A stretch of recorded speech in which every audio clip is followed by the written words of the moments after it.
everybody to Dark Shadowdaze. I am Malcolm, the Gentleman Game Master. This is kind of our offshoot. If you do watch the other Dark Shadowdaze, there are other episodes that are both on my Gentleman Game Master YouTube, as well as Storm Giant Games YouTube and Twitch. Those air on Wednesdays at 5 p.m. Pacific time and 9 Eastern. So those games, the ones that are specifically on Storm Giant Games, are all what we call the Hero Party or the Feathers. They are a party that have entered Barovia with the specific goal of dethroning the Devil Strahd. This party is a little different. They have their own kind of selfish motivations, not that they necessarily serve Strahd, but they are more in line with his goals, and we call them the Fangs. I'll just go ahead and have everybody go ahead and introduce themselves, even though some people may have been watching these episodes, and just kind of remind people what your characters look like, who they are, maybe some of their motivations that you'd like to share that you think everyone should know, and we'll go from there. So I'll start with who I can see going across from my side. I'll start with Colin. All right. So I am playing as Ellen.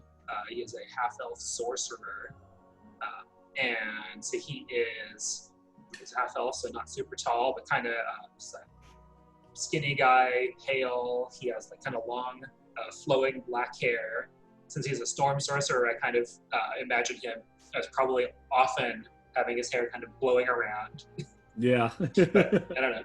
I see it. I see it. Yep. I think the same way. Yeah. And when he started his adventuring days, he was probably more of the dashing type, but due to more recent events, I think he's brooding. He was one of the original group, or one of the Feathers originally, and left them due to a rivalry that has become murderous. And we've had fights. Yeah. And now we're kind of on a kill on sight order, at least for now. And he has Ellen's motivation actually has been to try to find people that he can trust and to find companionship. So that was. This is he didn't take it. There we go. Yeah. Yeah. I know he looks a little different. I know this guy's white hair and Ellen's is like black right now. From the way I think you describe him, and dressed a little bit more. I even saw like your miniature that you have. So, but this, it's kind of what we have right now. For sure, yeah. So that whole like leaving and betraying his old group really wore down on him. But feels like he's starting to settle in with his two new companions, who he's beginning to trust and open up with. Excellent, awesome. Thank you, Colin. Then we will move on to Jason. All right, I am playing Nylas Guardpeck. He is a half-drow fiend warlock. He has a dark blue skin. He used magic to actually change the color of his hair, so he has long black dreadlocks and a black beard. He wears some ostentatious, long, flowing purple and gold robes. He uses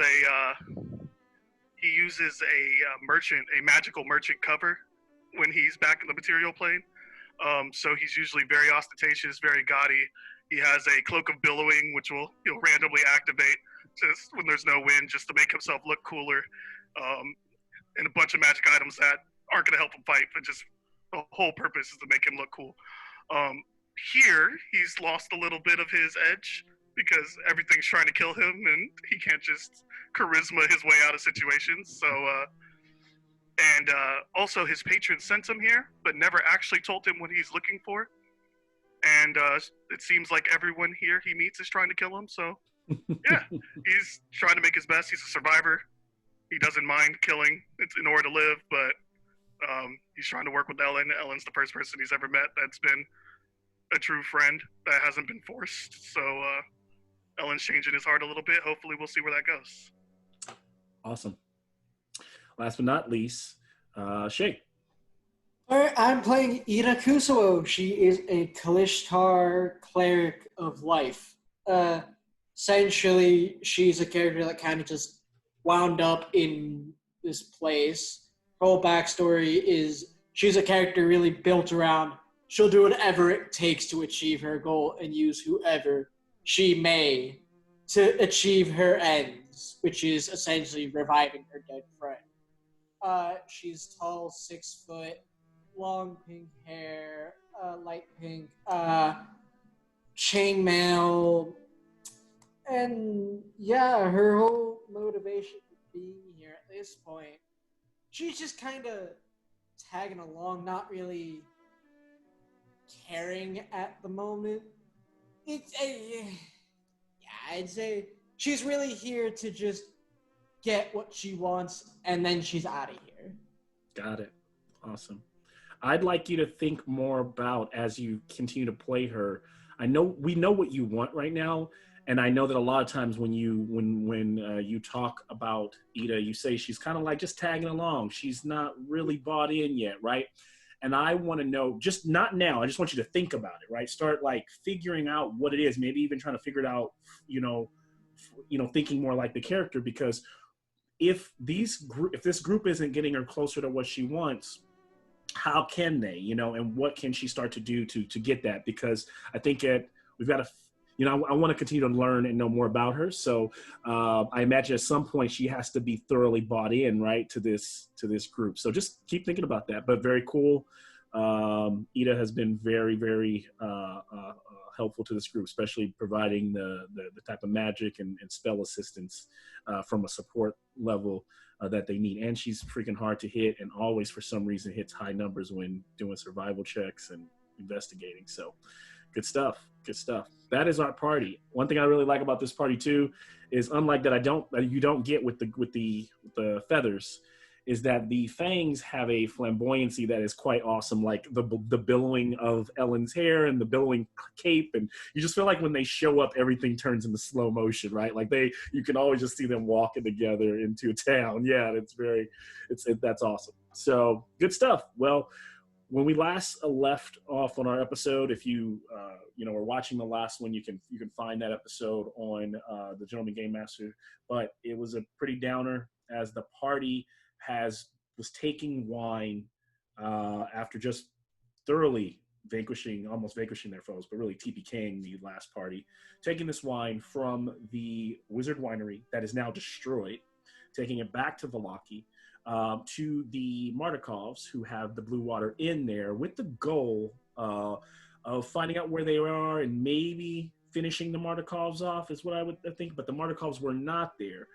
On the way back, they also had a little side, stop where they went and met the Vistani, talked to them at their camp, shared some wine with them, and then left. They were in good favor with them upon leaving. And then when they got to Vallaki, they were accosted by this kind of a very, very flamboyant fighter, hunter, who called himself Rotavio. He was under the original guise of a bard who played at the Blue Water Inn. He also had with him Esmeralda, a very quick and fast and fast, like almost roguish spellcaster, who looks to be of Vistani origin as well.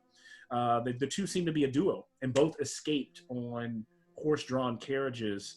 At this point, the party did kind of beat them back, and was able to tell the city guards that they, had some trouble, that they probably have some hand in why we don't know where the Martikovs are. So they probably are wanted, or maybe probably aren't showing their face in the city anytime soon. And then early in that fight, they did cough up some blood, did some constitution checks, and we did realize that the wine they had consumed was poison. So trying to hightail it back, trying to save face and help the people, the Vistani outside the camp, they did arrive towards the end of our last episode to find all of the camp dead, except for the two brothers, one of them holding on for dear life. The only one who did not drink, prepare to fight to the end. And unfortunately, the Lavash, the leader of the party, had a little girl who had also expired from the wine. And so, while completely hurt by this, is not what the party wanted, they realized that these brothers are completely inconsolable, and literally just want revenge. They want death, and they're not listening. They're completely irrational, and they rush our party prepared to go to their own death, because I think even they know that they cannot beat this party. Anything anybody else want to add, or or just share that I might have missed in that? To clarify, Rectavio escaped, or was he taken away by the guards? Oh, Rectavio was taken away by the guards, but Esmeralda escaped. Yeah. Because, you left. Well, you didn't know. Here's the thing: because you guys ran, you dropped. Yeah, he no longer could fly, so he fell. But the guards had walked in, so they had taken in. Yeah. Rectavio. From what we understood, both him and his carriage were taken in. Correct? Yes, the carriage and him, but Esmeralda got away. Fair enough. Yep. So good point there. So yeah, good clarification. I guess we will go ahead and pick back up today's episode. You want us to roll initiative? I do not. Okay. Not really necessary. So what I will have you do is, as we open on today's episode, the sky is growing dark with the setting of the sun, and even though that sun in Barovia never really shines like it should, it still in this late hour it casts that reddish hue over the land, almost like a blood moon in the sky. And we watch from a distance as those silhouettes are moving as quickly as they can with their rapiers drawn towards both Ida and Ellen, who are approaching and remember, it's up a hill. Now we know that Nylas had kind of stayed back off in the distance. Owlington, he can still see, kind of understand what's happening there as Owlington is flying around. The reason I didn't ask for an initiative, because I don't think that this requires or warrants a full-on round of combat. If anything, I'd like to know what Ellen and Ida are preparing to do, almost treating combat like roleplay, and just how would you approach this? What are you doing as you see these two figures closing in on you? Maybe they can't be more than 30 feet away. As you can see here, the brother Luvash, who just lost his daughter, the other brother Argol, who was just very angry and brutish, who didn't want to have anything to do with you. How would you guys like to handle this? Well, I will say that it might be easier if Nylas goes first. Okay. Because Nylas, seeing the situation, would step forward a little bit, cast Hex to give disadvantage on wisdom checks, like insight, or for just so they can have a better chance of persuading them to put down their weapons. So he's going to cast Hex on the healthy brother, Okay. and then immediately take off running because he needs to get back to Vallaki before the wine. So Nylas is going to take off running to... Yeah, so he's completely gone. He's trying to stop anybody from drinking the wine. Doesn't want any more blood on his hands. So as Nylas is running, he's kind of taken off through the trees, so he's kind of like in a scene of his own, running there in the forest, down that road. And as he does that, now I'll kind of take it back, and almost like this. Think of this more similar to how we do towards usually the end of the game, where I'm asking you like what you're doing in your moment. How about what about Ida in this moment? Ida, at this point, we've clearly tried to talk it with them. It's failed miserably. And they're currently just charging at them. So Ida, at this point, her fingers glowing, ready to just fire a spell at one of them. Okay, and so Ida, as you do that, you're Argol, who's just been hexed, kind of staggers, and with that disadvantage, literally swings his very large sword, and you're able to just literally like sidestep it, your finger glowing, like ready to go as he staggers by you. As he staggers by you, kind of look up, and there's Ellen, and Luvash is inconsolable. He's crying as he's closing in on Ellen. And Ellen, what do you do?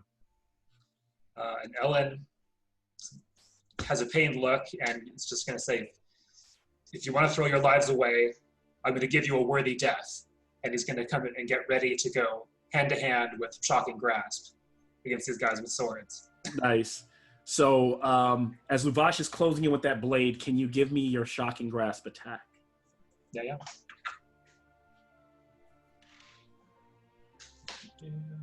That is 13. How do you describe the power of your striking grasp when you use it? Like, I mean, I know what it is like in the game, but is it you touch them and like, what do you imagine happens like when you do it? I mean, I kind of imagine like as he's getting ready, kind of like doing hand motions, then like sparks of electricity run up to his fingers, and as he just kind of like he reaches out and just barely makes contact, but the spark flashes when it does hit. Nice. So as Luvash is running towards you, you literally tell him that, like, I'll give you that death if you want it. And he's just like, ah! And as he's like closing in, you just whip that hand out and we see the light. As that light is developing in your hand, there's kind of one more shot back on Ida as you realize that Ellen is going full kill here. And what does that have? What do you do? Ida sees is like, very well then, you've chosen death. May the bells of the afterlife ring for you. And she casts Toll Dead. Toll Dead? Yeah. Okay. Did you roll for me, Ellen, already? Oh, yeah. Right. What'd you get? I got a 13 for Shocking 13? Grasp. Shocking Grasp. Okay, and then what do you need to do for Toll the Dead? Just gotta make a wisdom save of 14. Okay. Give me 1 second. Do they have any of their hit? Okay, so who am I currently attacking? You're attacking the largest brother. Yeah.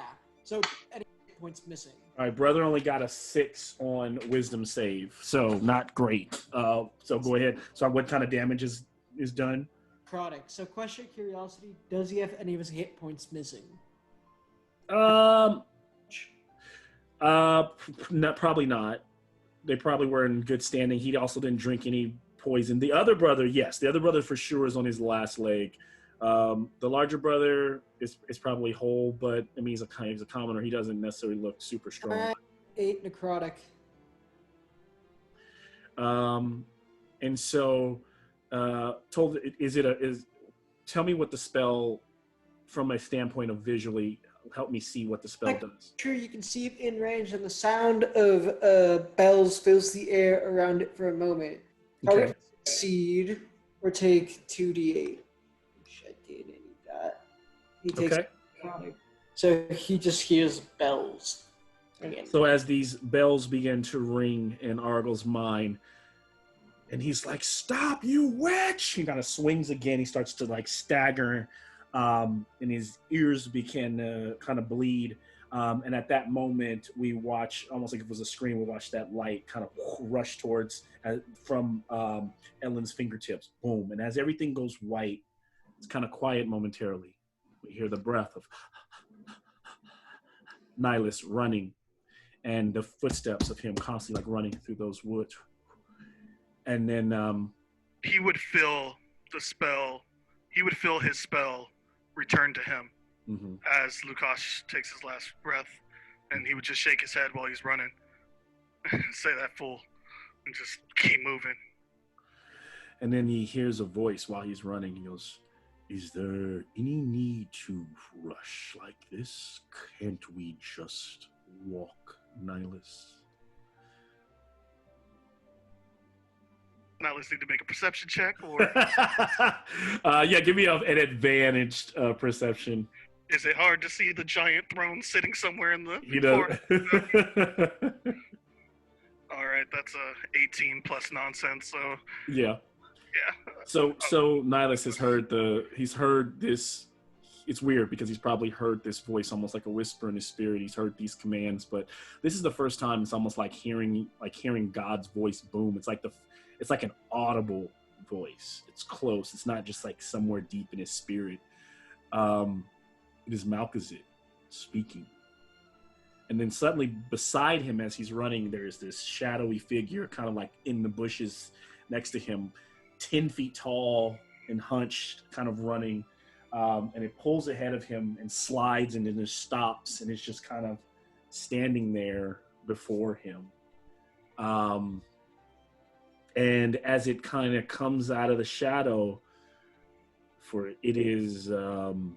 there's this almost 10-foot tall, gray-skinned being, ripped, and he's got this. He's wearing this kind of, his chest is exposed, and he's kind of got like a loin cloth that's kind of broken up and made of different parts of like leather. His feet are clawed like birds, but his hands are, while long and clawed, are quite normal. He has all 5 appendages. They still feel and look like the bird feet, but he has all his, like, as though he was a normal humanoid. His face is chiseled, somewhat handsome, and his horns curl out of his head. His hair is kind of constantly wisping behind him, whitish, but it almost looks like, as it billows, that it goes down the back like a mane of a horse, like it's actually coming out of his back, not just his head. And at his rear, under that loin cloth, swings a serpent's tail, and his wings come out and then like fold in behind him. If I had to share kind of like my version of him, it would be this image I'll share really quickly here. So this is what you see before you. Looks about right. And so he says, Nylas, we haven't talked in some time. Nylas will stop and bow and say, Lord Malkazid, there are innocent humans, no elves that have done anything wrong, that will die of poison if I do not hurry. I will make sure we make it on time, but we can walk. And so as you kind of rush, he kind of like calms you a bit. And you almost feel like you're moving as quickly as you would, but you almost has you kind of in a trance. And whether this is maybe happening in a dream, or maybe you really are, maybe you're just running, and he's talking to you in your mind for all you know. But he says, I know I've been quiet, but I've been doing my own research, Nylas, as I know that we are both quite fond of. And he says, I've observed this Strahd. Do you trust him? No, but he definitely has gifts to give. So I stay in his good graces. That's a good way to put it. He does have gifts to give. But I think it is time I make it clear why I brought you here.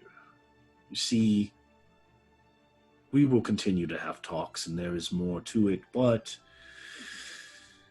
let's just say now that at first, it was I realized there are elves hiding here in this land. The Dusk Elves. Some of the original elves escaped here in Barovia and Strahd. And I'm sorry, I don't feel for your Vistani back there, because they knew, and some of them were connected to these Dusk Elves. I am still trying to find where they hide, but I want them uprooted, and I want them served up to me on a platter. Can you do that? Yes, sir. In addition, I find it quite interesting, this wand of Orcus. You see, Asmodeus and all of those who have done me wrong in my life, Corellian, Asmodeus as of recent, will feel the pain. We can both ride into hell and itself and destroy. Well, while I can destroy all my enemies, I will allow you to destroy whatever enemies you have. But I think this wand will allow us that power. So I have heard that another piece of it is with the Revenants at Argynvost, but as of now, their power far exceeds our own. Yes, I thought you might say that. You see, I've been wandering this land, and that the witch in the swamp, I think she lies about that. You see, I think there is a there is a staff. Ellen wears it, right? Correct. There is a skull, and there is a gem.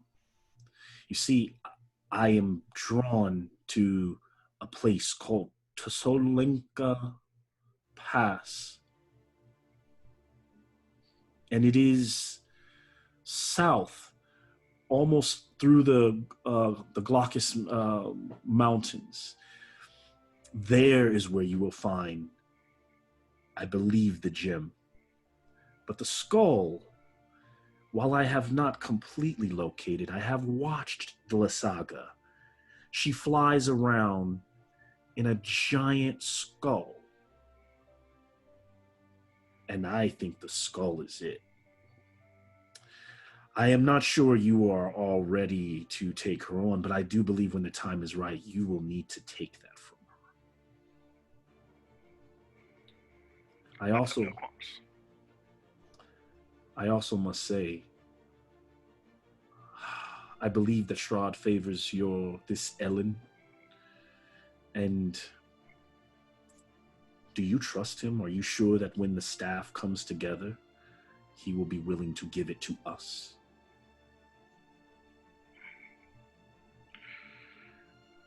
I trust in my ability to help lead Colin's desires in a direction that will be in line with ours. Fair.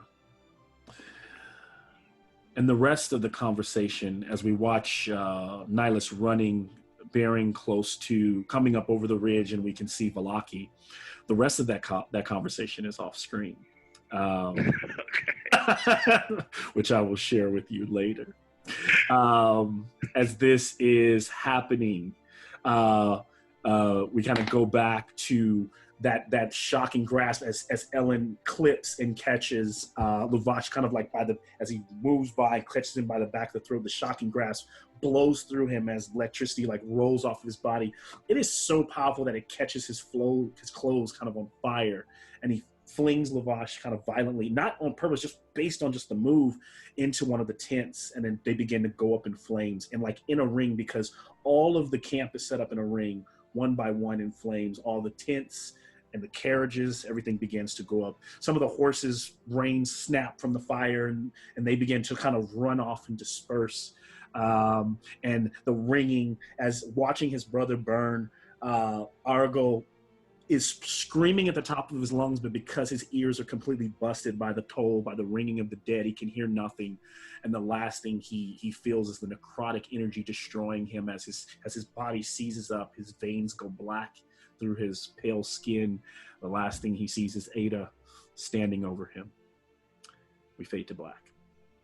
That's our opening scene for today.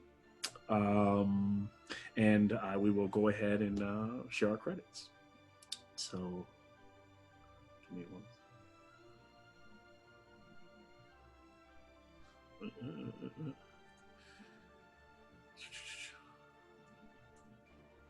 Okay, did I have them up? Thought I did. Must have accidentally closed them. But I do want to share them for the day. Hold on.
All right, welcome to Dark Shadowdaze.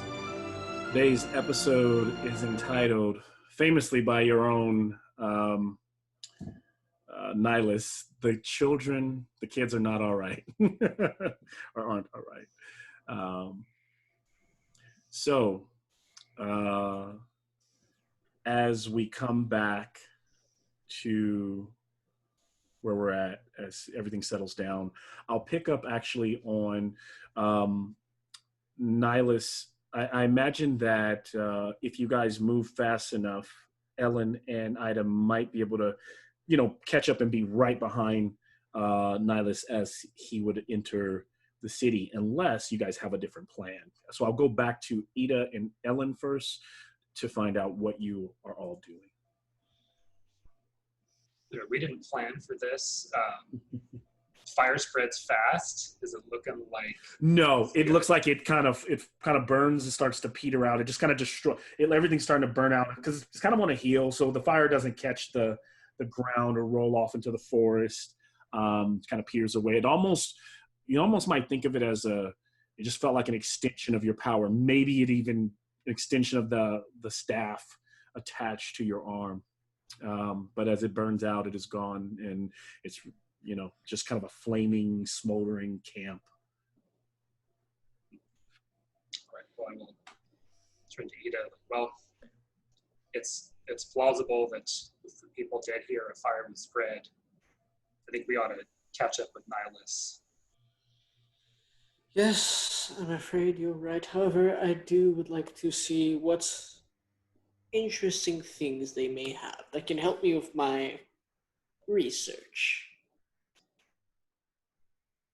If you feel the need, go ahead. I'll wait here with you. Say that again, Ida. What do you need to do? Ida's gonna go look around for materials that she might find useful. Maybe she could use it in her research. Okay. I'll based on the camp, mostly burned, a bit disheveled. Good possibility. Maybe the Vistani had something. Maybe there are people who were in good standing with Strahd, so they might have magical items or things like that. So I will say, based on the state of the camp, you can give me a disadvantaged investigation. You're looking specifically just for things that might help you with, you said, your research. She's after materials. Yeah. Maybe valuables. Anything that can really help further spur along her research. Okay. Add What'd you get? 13. Oh, sorry. The first time it kind of like the sound glitched for a second, so I didn't hear the number. So she finds herself picking through the remains. Some of it really sad, kind of. At this point, she'd have to kind of like dig through pockets and bodies and stuff like that. Ida's face, like, this is not what I have signed up for. She's not exactly happy about digging through all this. But now that's presented in front of her, she's not going to pass it up. Okay. And so in one of the old carriages that's all messed up, she finds like in the back of it, a bunch of like boxes and crates and all the materials, some of them being flour and stuff that are mostly just burned through. There's a small box that did not burn, and under the char, she pulls it out, and it's about so big, it's rectangular, and it has a little latch on it. She finds that it looked like it was wrapped in leather, but now it's burned down to the dark wood. It's almost like the fire stopped before it got inside. Yeah, she comes out the cart. Hey, Ellen, come take a look at this. I found something of interest. Okay. All right. Does she open it, or does she just keep it? Does she leave it? What does she do with it? It doesn't seem to be locked. It has like a little like. Ida would open it. Latch, a little golden latch like on it, and then see what she's found. So she opens it inside. It has it's like red velvet, increased on the inside, and it's there are 4 vials inside each one of these potions inside. One of the potions is red, one of the potions is blue, one of the potions is green. They're all very small little vials, and one is purple. Her being kind of experienced potions, could she roll something to see? Give me a medicine check. Alrighty, she's actually really good. Can I get with advantage? She has experience with mixing potions and all that. Now, I'll give her advantage. sweet. 16. 16? Okay, not bad. So she immediately identifies the red potion as a greater potion of healing. And she doesn't quite know what the purple one does at all. She's never seen a potion. She hasn't seen anything like it. And but she does, with her 16, she's able to identify at least one other one, which appears to be, I'm going to roll a die here. 10.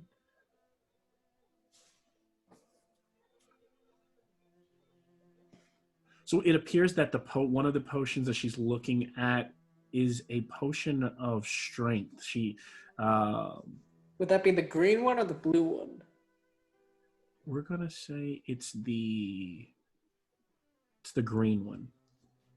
So the green one is a potion of giant strength, and so what she realizes it can do, and it is a no, we're gonna make it the blue one. Okay, blue one for a reason. So she's got a green one and a purple one that she doesn't know yet. Yep, and so the blue one is a potion of giant strength, and it appears to be of a cloud giant. And what it does is, if you drink it, it increases your strength score for 1 hour.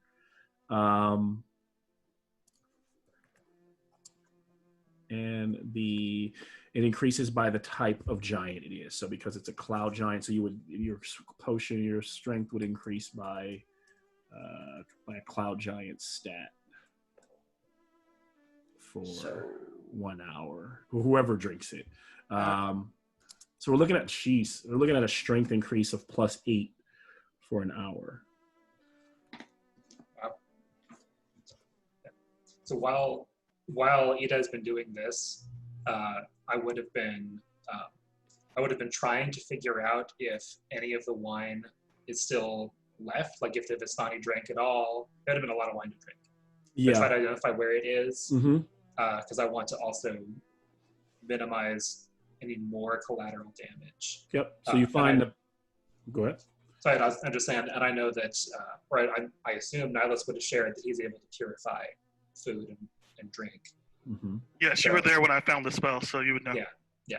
So I would try to round it up so that we could take it to be. So you find the barrel, and you realize of let's say a barrel holds about 40 bottles. There are about 23 bottles left.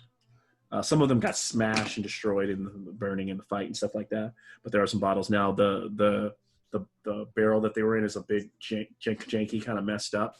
I think when you guys ran back, I'm not sure you guys came with the carriage because you brought that to the Blue Water Inn. So you kind of have an issue here with kind of transporting them back. I don't know if you're going to destroy them since they're poisoned, or what you'd like to do with them. I was under the impression we left the carriage since we kind of just bolted out of it. Yeah, I am too. So I don't think you brought the carriage. Use the giant strength. I'm just fine. Oh, yeah, I guess you could. I'm kidding. Please do not use the giant strength. Maybe take a sip. I mean, what? I forget, what type of weapon does Ida have? Is it something like a hammer? Ida doesn't really use weapons. She's got weapons, but she doesn't really use. Yes, your weapon's strength-based. It's a strength-based blunt weapon. I don't know. It's a mace, hammer, something like that. She's got a mace. There you go. So we're all distant spell fighters, but I mean, technically. Ida really wants to. She can go up and hit someone, but strength's not exactly her specialty. Well, I mean, I was just talking about destroying the wine so nobody else gets poisoned. I mean, you can destroy it no matter what. I mean, if you guys want to destroy that, there's no checks. You just spend time destroying the wine. Is that what you guys want to do? just throw the wine bottles down and just break them with your foot or something. Yeah. So while you guys are breaking the wine, Nylas has arrived through the gates. To Actually, retcon, I would like to press the digitation in my robes to make it just look like I was running. Like I don't want any sort of signs of battle or anything. okay. And then I'll also disguise self to minimize my drow heritage. So my skin will go from a dark blue to a more brownish tint, darker tint, and then my ears will round off. They won't be pointy anymore. Okay. And so as you do that, as you change your appearance, you arrive. You can tell there's only about 30 more minutes of light in the sky. That's both for Ellen and for Ida. But it takes about that much time to head back. And as they see you, the guards see you walking up, they go, you better get on in. We're closing. As you're kind of walking through the gates, one of the guards kind of standing by the gate. He says, we're going to leave. They kind of crack them. He's like, we'll leave these just for a few minutes more, but you just made it. Wouldn't want to be out there at night. And as you walk by, you head off into the city. As you round the corner, you see the Blue Water Inn, and you see a bunch of guards around it, maybe 5 or 6 guards, kind of like chatting. They don't like they're doing much. Like the doors cracked open. You can tell that there's at least a few inside, kind of walking around, and there's a couple outside that look like they're just kind of slacking off with their spears in hand, like chatting it up with each other. I'll be running up to them and yelling, "Guards! What happened here? Have people drank the wine? Is the wine?" Well, what do you mean? What's going on with the wine? We had a situation here today. They can't find the Markovs, and we arrested someone. We think what? There might have been some foul play involved. Yeah. My party members were delivering wine for the Markovs, but we just found out that the wine was poisoned. Someone poisoned it. Has anyone drank the wine? The wine is poisoned. Oh God! Hey, Jimbo, the wine. This guy's saying he believes it was poison. Why do you know this? Why would you know this? I stopped to sell a few bottles to the Vistani just to make a little extra money. They started cheersing. They started opening it. They shared it with me as well. I had to fight off the effects. The Vistani camp outside the city is mostly dead. They all succumbed to the poisoning from this wine, and it was the same shipment. So, just to be safe. I'm sure you don't mind if you are sticking with this story, that you don't mind coming with us. Sir, I believe that. Look, I'm opening up my spell book. I'm showing him the purify food and drink. Please, sir, please just let me cast this spell on the wine first, just to make sure it's safe, and I'll tell you whatever you need. Calm down. There's no wine here. It was all taken to the burgomaster's mansion. Then we must hurry. Let's go. Okay, let's go. Guys, wait, have you seen my party? They were. I have not. And just at that moment, I imagine that you guys are just walking up, like you just made it there, Ellen and Ida. And so Nylas, you see them, few maybe 100 feet off, 200 feet off, like kind of moving through the crowd as people are getting ready for the evening, or people are starting to lock up and close down their carts and things like that. Ellen, Ada, what happened to the priest? The priest, he's gone. He fled. What? I don't know what he was doing. I don't know. Priest. There was a priest with us as well. He came with the group who had the wine originally. It's a long story, but and I think we ought to worry about purifying the wine before we go into all of this, because someone could get hurt still. And you can see, and Ellen will, I imagine, looks visibly sick because he took a lot of damage from that poison. Yeah. But you can see how bad I look. We need to make sure nobody else gets hurt. He stops. I almost succumbed to that poison. So you can see that one of the guards, he pulls the other guard, one that he called out, Jimbo, real quick. He just kind of steps away from you and he kind of whispers. He goes, "Remember Baron talking about that priest? They were at the end of the week, right?" Yeah. All right. We definitely need to make sure the Baron doesn't drink any of this. So let's head over to because he's gonna. I'm hoping you guys are on the up and up, but you're probably going to need to talk. We'll make sure the Baron hasn't drank it, and if he wants to talk to you, we'll have you meet with him. Yes, sir, with all haste. So as haste, you guys kind of start to walk the streets. As you do this, I will allow you guys to kind of just role play with each other as you're walking through the streets, as we're getting closer to the mansion, and I'll be right back. But we're still gaming. Yep. Okay. And we just so you know, for your sake of mind, we destroyed the rest of the wine in the camp. There was some left, but they drank a lot of it, but we make sure none of it's viable anymore. Nylas will keep his voice down and say, "You could have brought it to me, guys. We could have resold that, but couldn't take the chance." All right, yeah, no worries. Anyway, I will whisper. Good, very good. It looked like Ida found something interesting. We can talk about it. Yes, later when we have time, I will take a look. Was it magic? I'll run some spells over it, see if I can get some information, whatever it was. Telepathically communicates to you. I found 4 potions, was able to identify 2 of them. One of them was a strength potion, one of them was a greater healing potion. I can't figure out the other 2. Good. They'll either be useful for us or we'll sell them for some cash, but we'll figure this out. Yes, they could be. If we are going to sell them, I would like to sell them. Yes. In the meantime, we need to have our story straight. It sounds like Ellen is on the same path as me. All telepathically we're talking, but Ellen knows. Ellen can see that we're telepathically talking. It seems like we're saying that we met up with the other party and they gave us the wine. And the priest of Lathander that was following us is the priest of Lathander that is following Ellen's ex-companions. We're not making direct accusations, but we will try to link them to this as we save them from the poisoned one. Understood. Got it. I'll say Ida basically breaks out and I guess continues walking. It'd be like, do any of you not know who this fellow we're gonna meet is exactly? Do you know if it could be useful? Are you still telepathically talking to me? No. She's sort of giving like a general whisper, like, so who exactly we meeting here? Sounds like he's the person who's in charge. We ought to be, given the atmosphere in the town, we ought to be respectful and see if we can be of service in any way. Yes, while we may be of service to him, you think he'll be of service to us? If anything, I'm hoping he's got some connections. Well, he's in charge here. I imagine he has quite a few connections. Yes, okay then, wonderful. All right, then. I believe in our abilities to turn most situations to our advantage, so.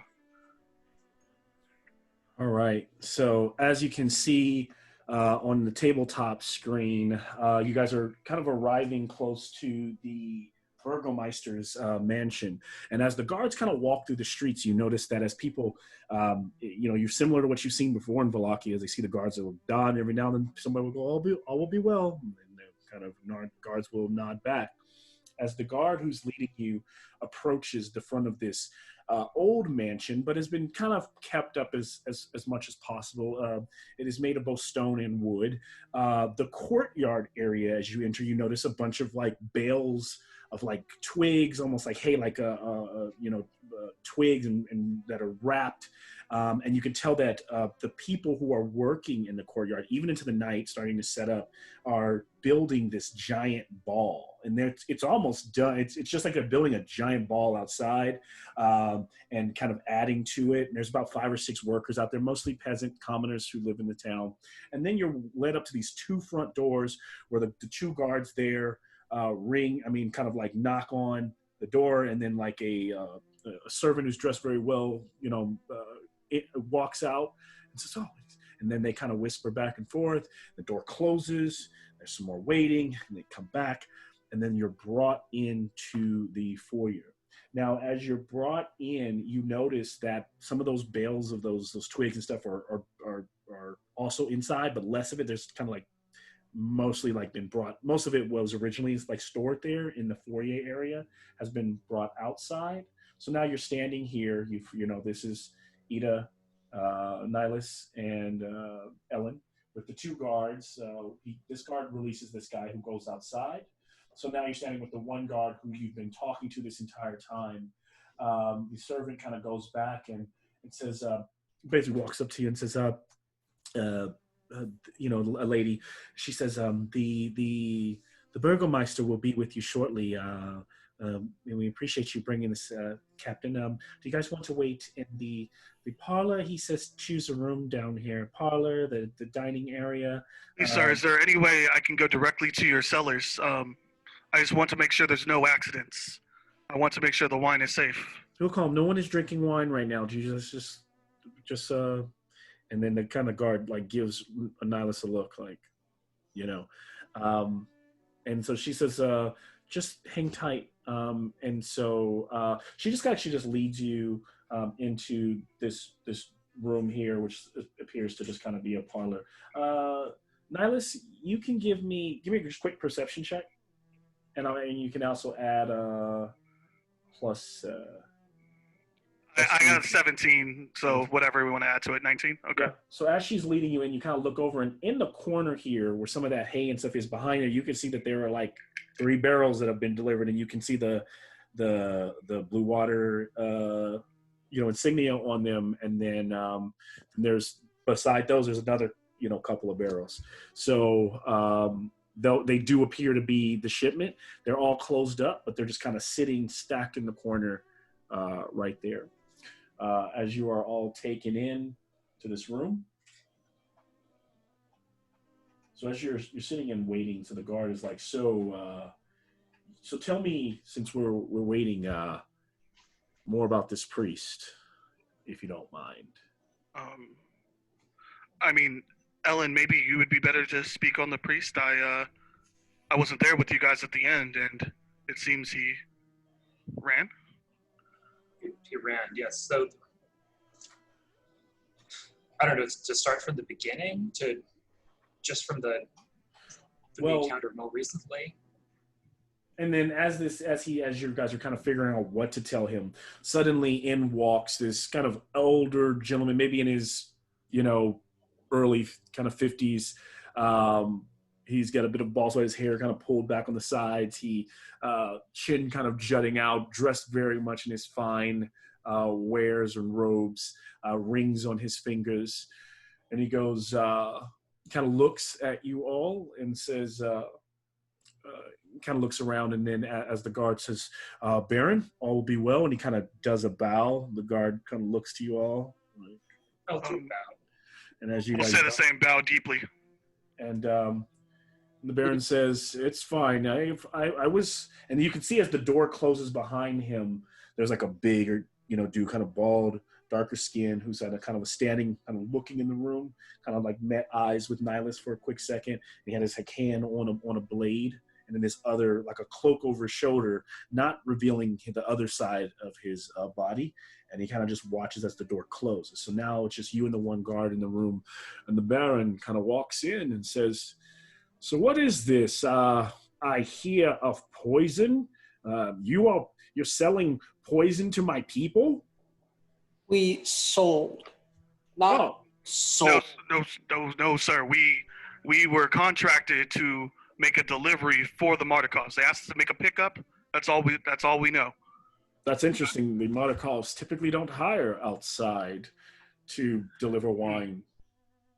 Well, they had said that there had been troubles with their regular deliveries. They mentioned that they had sent their usuals and no one had returned, so they found a group that seemed to be better equipped to deal with the dangers on the road. He sits down in like the finest chair, the one in the room around you all, and pours himself, a private stash, a drink, not a wine, maybe some ale. So, is all of the wine poisoned? We can't be sure, but just to be safe, I have a spell, sir, that will purify the drink, and I would like to please have access to it just for safety's sake. Okay. So, that's good to know. We're looking at, because you're telling me we're going to have to destroy all of this wine, and but we really need wine for the Blazing Sun Festival. I mean, you got to get me here. How do we know that the wine isn't fine and you want to poison it? Because we almost died drinking it. That's why. All right. I mean, if you'd like someone else to test it and get sick, possibly die, be my guest. Kind of looks over at the guard. Guard looks at him. There's also a whole dead village of Vistani outside. If you don't believe us, they all succumb to the poison. So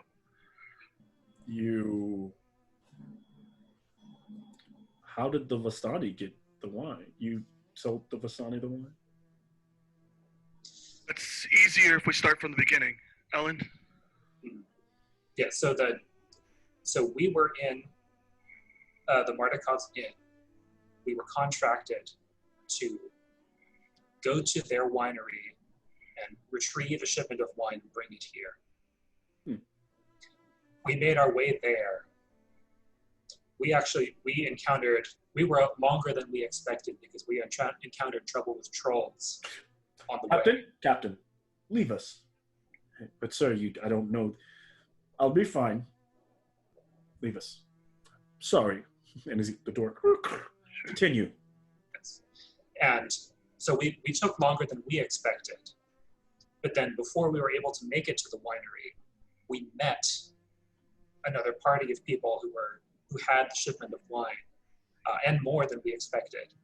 That crazy dwarf. Yeah, they're people who were known to me, but not to my companions. But yes, there's the female dwarf who just, you would know her just because she has a crazy look in her eye, seems unhinged. But then there was you can't miss the dragonborn, it's big and red, and the blonde dwarf bard, and the priest who was with them. Mm-hmm. Carry on, continue. So we met them on the road, and this dwarf paladin, she insisted, she gave us the shipment, but she insisted that we had to take it, that they had more pressing matters. And she even sweetened the deal. There was twice as much wine as before, so it's just an incentive we could sell the rest. Yes. And So that's what I tried to sell to the Vistani. It was the extra wine that they sweetened the deal with. I had no idea that it would be dangerous. Ellen, give me a persuasion check. They do it with advantage since I'm on the story too. No, just a regular one. Oh boy. Okay. So 16. Okay. So kind of goes, well, continue. Yeah, and please don't, and he looks at Nylas, don't cut the man off while he's speaking. He was my companion. I respect his judgment as well. So the priest that we mentioned came with us. He's the one who was unfamiliar to me, but it seemed that they wanted someone to ensure that the shipment arrived. I don't pretend to understand what they were doing, but then we came. We made the stop in the Vistani camp to sell our extra wine, and then came in. And you must have known about us coming in. Everyone in the village seemed to know when we arrived with the wine.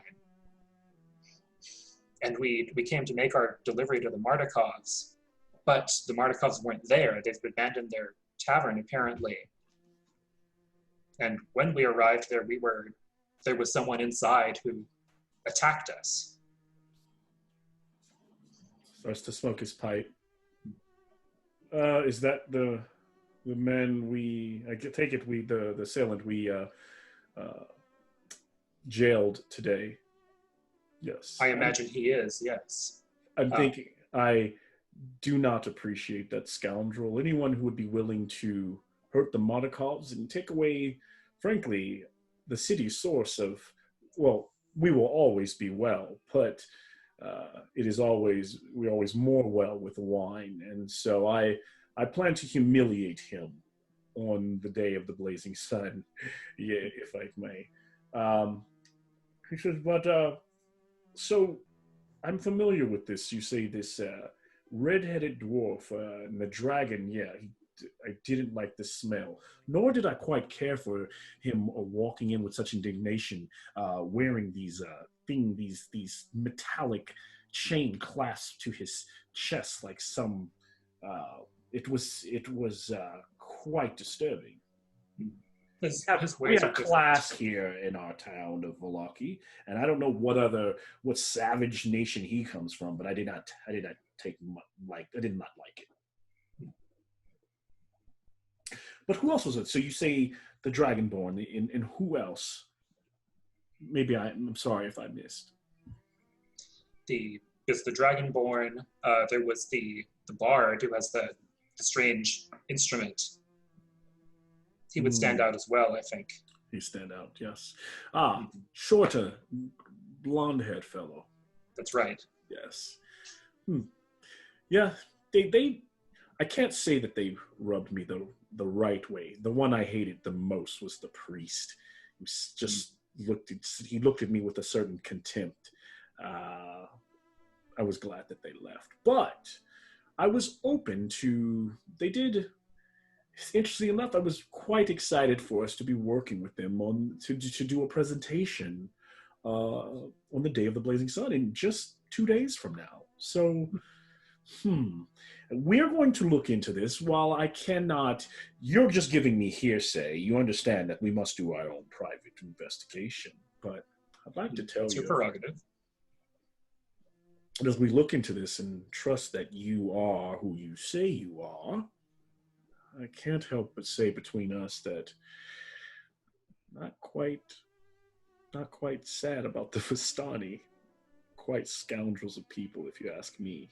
And we don't, I mean, we would never want them bringing down the greatness of Valaki. So it seems that everything has worked out and that all is continuing to be well. All will be well, sir. Yes, yes. Well, let me ask this. You said you were going to, let's go ahead and look over the wine and get this purified. I would like, after you do this spell, that we open a bottle, and I would like you all to drink to make sure it is actually fine. Gladly. Absolutely. Fair enough. And so he walks you all into the kind of foyer and kind of looks around and says, looks at the guards, he goes, bring the crates forward. And they start prying them all open and pulling the bottles out, putting them on the ground. Kind of looks over. Well, sir, do what you do best. All right. Well, Nylas will step forward and let's see here. I've never actually cast this spell, so there are no. I don't know if there's any. It doesn't say anything about any implements. Yeah, I think it just works. So, I was just more so how would you role play, purifying the... Sure. Oh, I would definitely make a show of it. Just laying hands all over the place, spinning around the 4 barrels, doing a little dance for about 10 minutes, and then after the 10 minutes is over, you would see a purple glow emanate from the area, and as it subsides, I would bow to the priest and say that all will be well. Bravo, says the Baron. Bravo. I was quite entertaining. Well, good. Maybe we should invite you all to the festival of Blazing Sun. But I talk out of turn. And then the woman like walks down the hall, her face pasty white, like she has the makeup all on, her hair kind of done up. She's got a little fake mole that she's blotted, and she says, "Honey, what is happening out here? I saw a little dance. Are they here to entertain us tonight?" And he says, "Yeah, well, he could be a good entertainer. I mean, he did a good little dance and purify. Will you be able to do that again at some time if we ever needed a show? It would be good to make sure that our food is constantly, if someone could constantly come to the house on a daily basis and make sure my food is, because, as much as I'd like to say, I don't trust everyone around here. A baron always has enemies." Sure, I'm definitely more than capable of purifying any food that is served. If you would like me to do so at the festival, I'd be honored. Excellent, excellent. Well, we'll decide about the festival. I'll get back to you on that. Where would I find you if, well, so unfortunately now that the inn is closed, there's only that one that's left, and that is not the greatest place to stay. But yeah, do you have a place where you guys be staying? No, sir. We were hoping to find lodging at the Blue Water Inn, but now we don't know much about the rest of the city. So, would you happen to have a recommendation? Ah, yes. That is a pickle. Right now we have the Blue Water Inn closed so that we can investigate. The only other inn available would be the. He's going to give you the inn's name. There's only one over. It's pretty down and out, and it's kind of it's not in the greatest of neighborhoods. He goes, I'd hate to put you there after you've just saved us such a great deal. Why not? But do you have room here? We can pay you a night and we can stay here. If you really don't feel like sending us to that other lesser inn. Staying here with I like you. I'm not sure I quite like you that much. That yet. We might get there. We would hate to. Ina, can you give a persuasion check as well? Alrighty, let's see here. Persuasion. Please roll low. Let's see if I somehow 16. 16? Okay. So what happens? Hired help, if you will. One night stand. One night stay, if you will. We stay for one night. We deal with anything on ourselves, and we go on our merry ways in the morning. Well, I will not, unfortunately, be able to give you anything here. Staying with me would require you to, he says, and he's like, to be honest, while I like the hair, you all don't quite smell the best. We'd have to wash you up and do all that. So we'll just, listen, I'm going to have you stay at Agatha's. She has a nice little bed and breakfast right above, you won't find it, he tells you what streets to go down. And he goes, I'll make sure she'll give you one of her 3 rooms that she has. The place is called the Horsehead Inn. She doesn't get a lot of business there because the food is quite awful, but she's quite quaint and a nice lady. The place is up the stairs right above, you can't miss it, above that creepy little toy store, Blinsky's. All right. Ida, Thank you for the information. hold on, I'm gonna roll something. What should I roll for Ada to remember the toys? You can't. Well, you don't. So technically, there's a good thing to learn. When it comes to D&D, you don't have to roll anything unless the DM requires it of you, right? So you can say, I can try to remember the toys, and then you either remember them unless I need you to make a check. So you're trying to remember. Ida hears Blinsky in the toy store, and she's like, wait a second. Have you guys visited? We have not. You have not visited. We only know it from the ones on the floor. Yeah. The toys that you found in the yes. Yeah, Ida sort of glances over at the party, gives a sideways glance, like, is that what the toys are from? Were you talking to the Baron or to your party? Just the party. Just kind of gives me a. Because the Baron doesn't know you found any toys. Yeah, we can research that in the morning. It seems like it'll be something to fill our day. Kind of says it as an aside. Is that? She's like, is that weird? The Baron kind of looks at his guards. He goes, and then they start to. Oh, all right. Well, let's go and go. You guys have seen everything you need to do here. Why don't we get our. Now we'll make another flourishing bow. Say all will be well, and you know where to find us if you need us. And he's like standing there with his wife, almost this kind of frame shot, and she kind of walks up, and these 2 big dogs like run up and sit right next to them. 2 big mastiffs. And as the doors close, and then beyond that are the 2 guards standing there, and you guys are now out in the evening air. The torches are starting to light along the streets, and Vallaki has that ever so kind of creepier vibe on its streets at night. The cobblestone pathways, fog is starting to settle in and like hang in the air. And I'll just turn it over to the parties to see what your next. I know you guys have a lot of different things out there that you could be doing or want to do next. Ida asked Nathan, Ellen, you think we should go investigate? Are we fully out of earshot? There's no guards. Yes, you guys are gone. The guards have let you go. you're walking through the streets. Actually, why don't you give me a whichever one of you thinks you're the actually, who has the highest passive perception? Shay.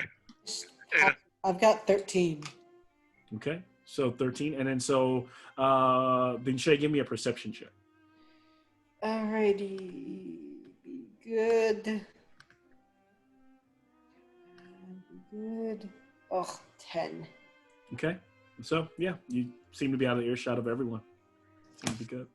Yeah, Ada asked, hold on, that fool said Linsky, the toy store. Don't worry about the toys right now, man. We need to get somewhere private, somewhere where we can have a conversation. Let's get off these streets. Yes, you're right. And so as you're walking through the streets, suddenly in one of the alleyways, Nylas, you see the silhouette of Malkazid, and you just hear the voice in your mind say, "When you are done, I think it would be best we head to the pass to find the next piece." Just my 2 cents. And then as like you saw it, he's there, and then the fog rolls, and the figure's no longer. It's gone. Does Nylas react to this or something? If Nylas says he does, then he does. Nylas is trained salesman, sir. He knows how to keep a poker face. So Yeah, okay, so Ada wouldn't notice anything odd. I mean, you'll see he's obviously disturbed, but Oh, yeah. I mean, he's been disturbed. I think all 3 of us are disturbed at the moment. So Yeah. Ida still kind of got that somber look on her face, like very upset that she had to basically put down the Vistanis. Like, I didn't come here to dirty my hands. sad that you were forced to loot their bodies. All right, yeah, let's meet up at Agatha's. I don't know if we need to request a room. Yeah. And I believe I butchered the name. You just tell her that. Tussalinka Pass is what he said. Solinka Pass. I'm probably still butchering it. But yeah, that's the name. Oh, 90%. I don't know what you said. I wrote down some letters that I think approximate the words you said. It's Tuss. Yeah. Glockus? The Glockus Mountain? No, the Glockus Mountain. Yeah, so there's Glockus. a giant Mount Glockus. Salinka and Glockus. Okay. Tussalinka Pass. Yeah. I was just gonna do my best when I got to it. Salinka. Okay. It's Solinka with a T on the Tussalinka Pass. So maybe Yeah, we will try not to butcher that too badly for you people who actually know how to pronounce the word. Who probably know how to. What language is it? I don't know. It's probably it's probably Eastern European based to some degree. So who knows? Yeah, I'll have to check on that. Probably should have my research. Maybe like a Romanian source. Yeah. But yeah, anyway, I mean, Ellen would be saying, let's get some of that crappy food. I need to rest. We need to talk. Sure. Nice long rest will be in order. But it also sounds like I may have some work tonight. So let's get off the street and talk. And so as you walk down the street and down the pass, you arrive walking at Blinsky's, which is closed. It's somewhere behind Blinsky, like the glass is behind the glass of the window, the huge kind of like, you see all these weird toys and puppets that are kind of, he's got hung in the window, very creepy vibe. And then there's some curtains inside the front room. And beyond those curtains in the corner, there's a little light on. So whoever the toy maker is, maybe he lives there, but the door is closed. The sign, the door is locked. It does say closed, and there are stairs that lead above the store to another location. But as you... Make a quick perception check for a Strahd toy in the window. Oh, yeah, go ahead. Wow, that's a 18. Any Strahds? Okay. What's so funny is strangely that you say that because that is what I was actually going to do next, is possibly reveal, is that one of the toys sitting on the shelf, not right up in the window, but like on the shelf behind, like you'd have to like look a little bit deeper in. You see this little big-headed wooden marionette doll with fangs, with 3 little drops of blood and a big cape kind of sitting on the shelf. Would nod to my party and say maybe we'll place it at her resting in place, and maybe that'll do our last respects. Yeah, that sounds like a good plan. Deal No, with that tomorrow. Now I know for the players, this is their first time being able to see that miniature, knowing that Luvash did ask for them to find that for his daughter. For the characters, for the player wise, that probably should be creepy because that doll was on Tav's person when he died, and now it's back in the toy store. So. No, you don't know that. We didn't see the doll on. No, you didn't. Yeah, no, I'm trying to stay cool. The fact that we saw it, I'm freaking out. But it's there. That was a player Easter egg, not a character Easter egg.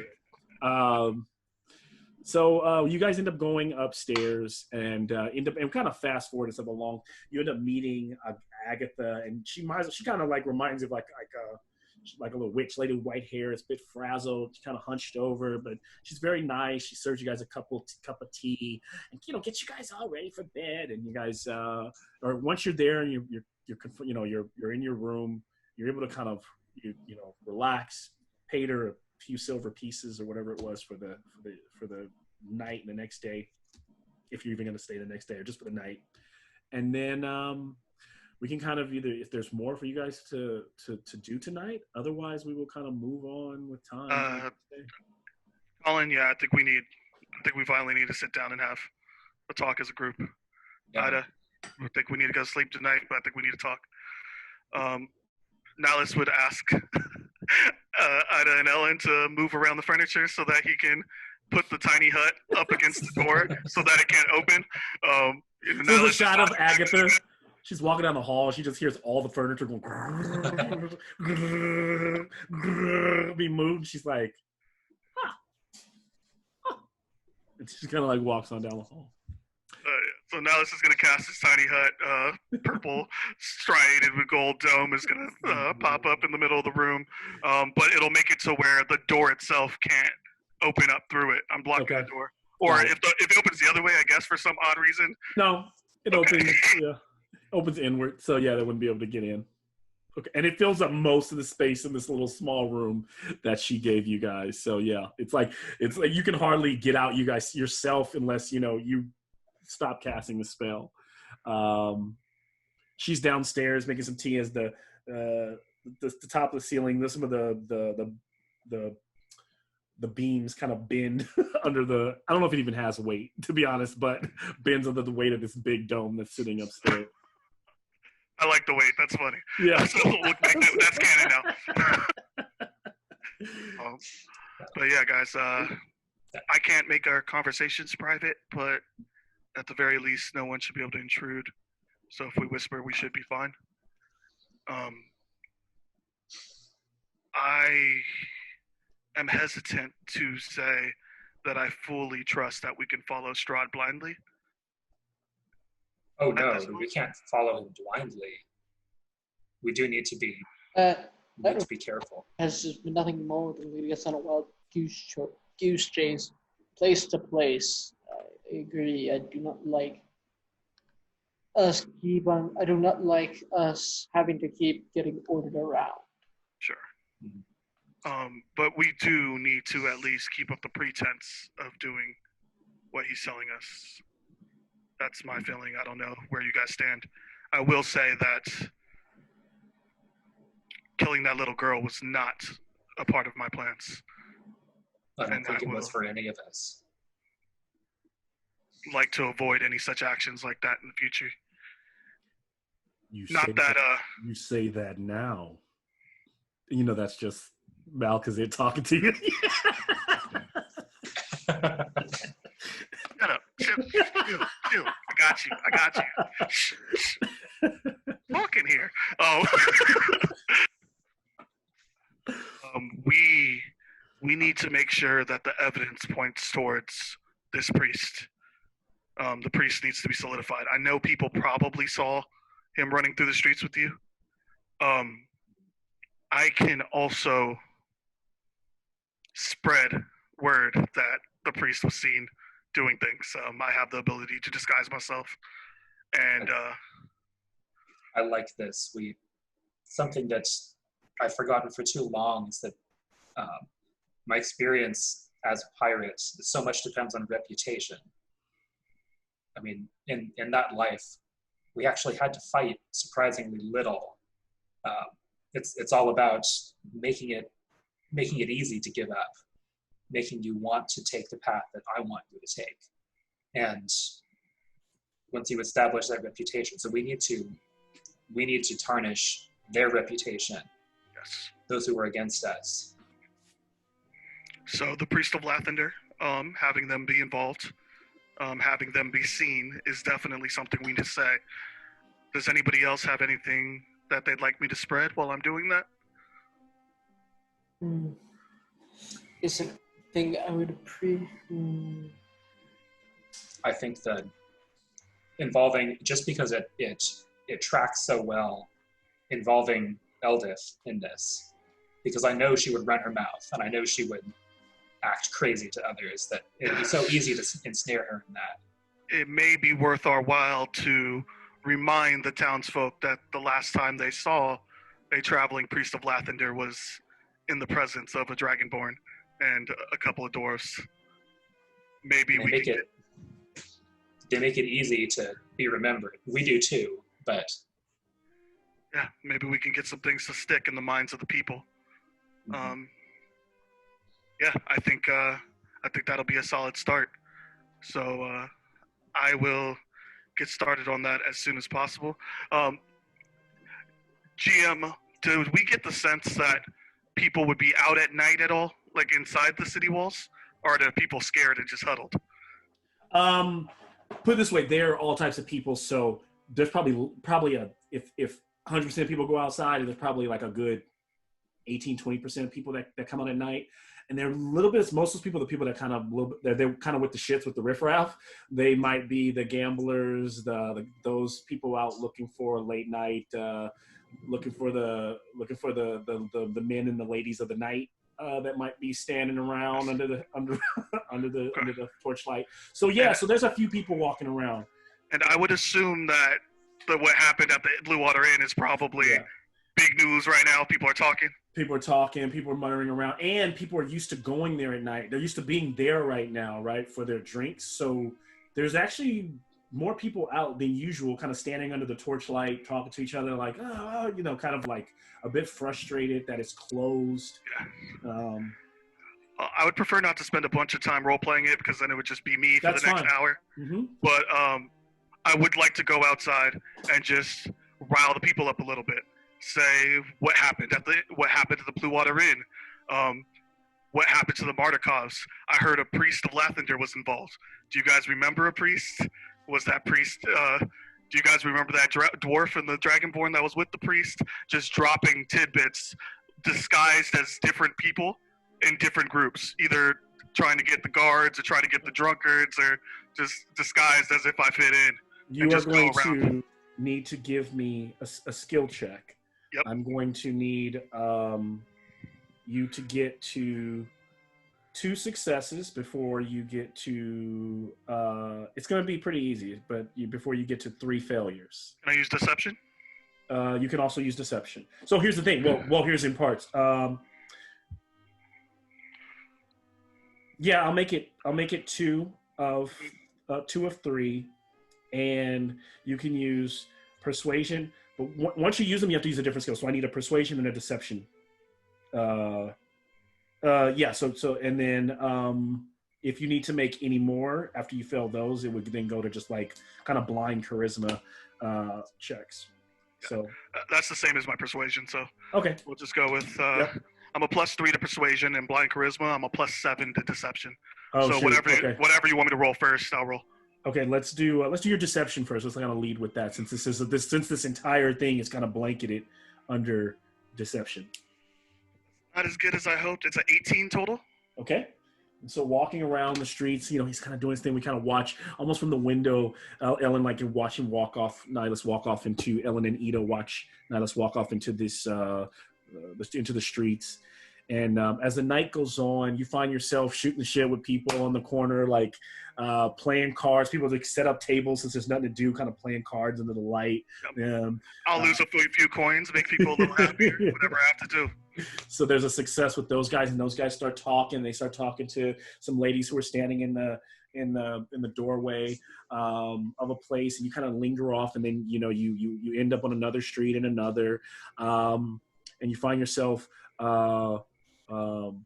a few streets over, like closer to where the Blue Water Inn is. You find a group of people kind of gathered, like, this is how, and the guard is like, everyone, he's pretty much, when you arrive, the guard is telling everyone to disperse and to just go home, please, because it is dangerous out at night. And then the guard is walking away as you're walking up, as the people are kind of like slowly but surely going away. As you catch them, you can make your last check, your next check. Persuasion check?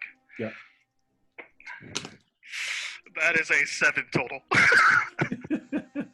So some of the people are just like, not buying it. They listen to the story. So you got one fail, you got one success. You can go ahead and try that one again. All right, let's see. That's persuasion. That's a 16. Okay. And so surely you start to win the crowd. You're like, no, listen to me here, like, and then one of the guys in the crowd is like, I remember that priest. He came in, but how are you going to say that? He came in and he had a guy who sprouted beautiful wings, and it was glorious. And now you say he's poisoning everyone? And another guy goes, that makes sense. He was probably the devil himself. Strahd is now sending in priests of Lathander who are actually demons. And then they start kind of going back and forth. And as you kind of slip away, the people are just getting riled up. Like, yeah. Can I have one more punch before I leave? Go for it. I hate to say it, friends. That priest of Lathander did not travel with an angel. The angel is gone. Was it an angel? How do you know these things? I was here. I've seen it. Mm. I'm probably dressed as some sort of just traveling worker right now, or fisherman. Oh, was it an angel? It seemed like an angel, but that angel's light is no longer to be seen with that group. I saw that group on the road towards the vineyard, and the angel's no longer with them. She turns to another girl. The priest killed the angel? I'm not saying what happened to the angel, but I can say the angel is no longer with that group. Give me one final deception check. This is not for you've already done your job for the night. This is kind of to put extras on it. Oh.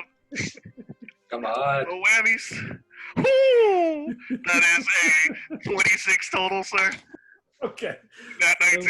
So the people kind of start mumbling amongst themselves as you kind of walk off through the night. And as you're maybe a block away, you're rounding and you're getting close back to the place. A guy steps out of the shadows and you feel a knife kind of against your back. He goes, hey, buddy, you're go ahead and hand over the wallet or to be your life. No need for this to go badly here. You definitely don't look like you're from Vallaki, so you got to learn. You travelers got to learn. You shouldn't be out at night. Oh man, I ain't trying to. You don't have to care. I don't know. I'm just. What do you do? You know, Nylas only knows one way. He kind of starts pressing against your back. Hurry up, man! What are you doing? Are there? We're in an alley. How long is this alleyway? It's like the last. You're almost like 30, 40 feet from where you walk out into an open, and right across the street is Agatha. So where you're at, Ellen and Ida wouldn't see you, and nor would other people.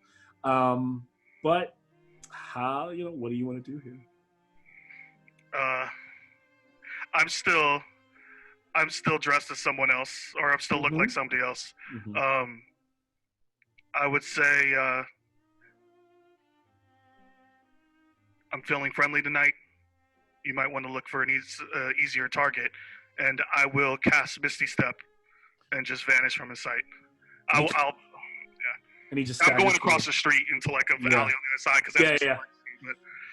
So as you as you just disappear right before his eyes, he's like, and he goes, and then you can hear the people kind of talking down the way about the devil's info. and as the kind of camera pushes him, he goes, "There are devils in Vallaki. There are devils in Vallaki!" And he kind of like runs away. "They're infiltrating!" and he kind of into the streets. No one hears. Extra credit. I love it, Malcolm. Thank you. The night ends. And I didn't kill him. So it's early morning. You guys end up waking up, or whatever you guys do as you guys begin your day. There's a bit of buzz to the streets the next morning as people are kind of going to and fro. It's a bit of still that heavy gray that hangs over, and it's getting even grayer. It's getting it's getting oppressive as we get closer to the. I believe this would be 2 days till the Blazing Sun Festival. So we got a long rest, yeah? Yes, you got a long rest all the way into the next day, because that was the whole night, of that day. Not to derail things, did Nylas want to share anything about, not necessarily what his patron shared with him or that his patron taught, but did you want to change our plans? I mean, if the answer is no, it's fine. Malkazid obviously is, at this point, just listening to everything I said. Before I went back into the room, I would have asked Malkazid, how much can I reveal to the half-elf?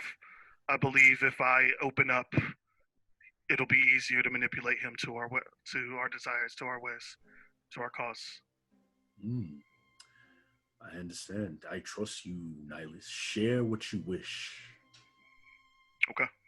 I would indeed tell Colin that my patron has found the second piece, or he believes he found the second piece of the wand, and that if we gather it, we should be able to get strong enough to hopefully get out of here on our own, if necessary.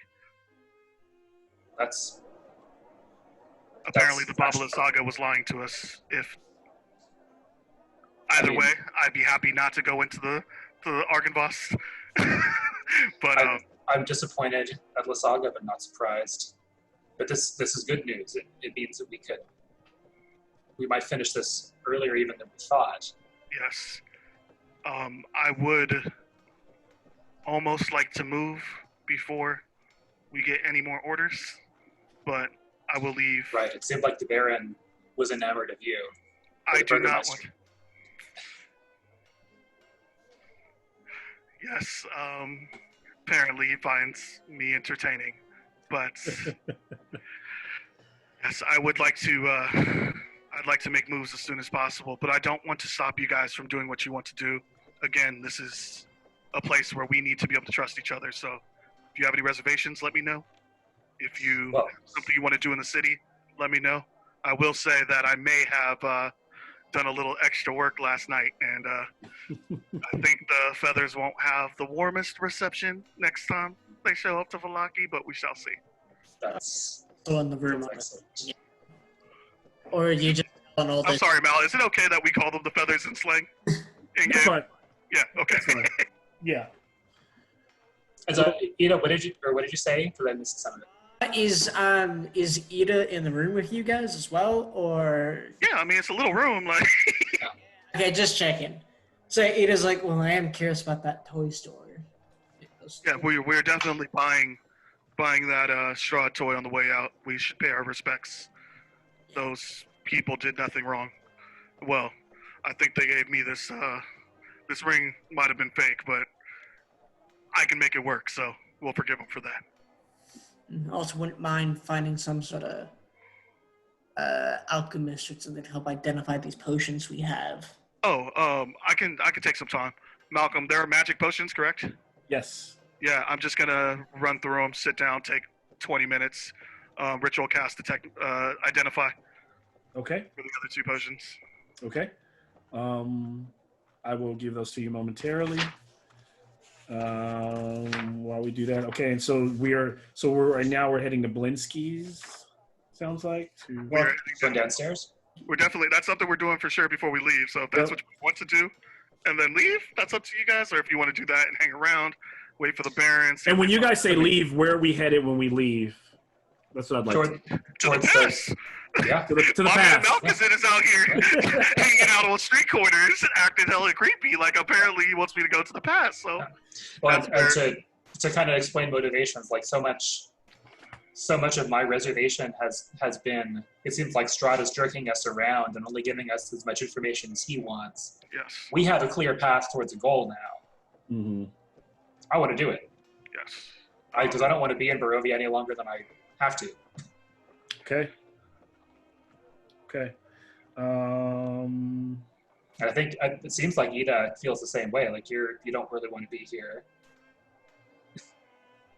Ida's kind of realizing that out of all this stuff she's really doing for Strahd, she's not even too certain if Strahd has what she's after. And Nylas is after power, and now that Malkazid's given real direction to find this power, it seems like that's the way to go.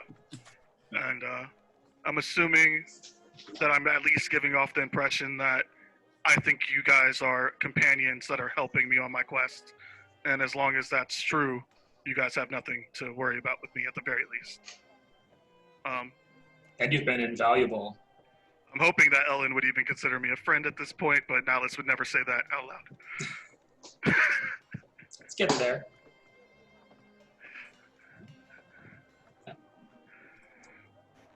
Okay. But yeah, we're gonna go ahead. Apparently Nylas needs to sleep in a little bit, so I don't know if you guys want to stop by Blinsky's without him, or you guys gonna wait, let Nylas sleep in because he had a long night. I'd say Ida would do the respectable move and let it All right. in. The purple potion is a potion of warmth.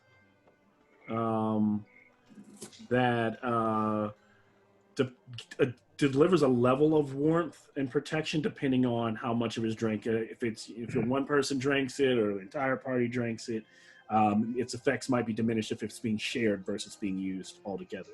I'll tell you this, Nylas, that you know that if one person drinks it, they can survive pretty much 24 hours in like negative 10 degree temperatures.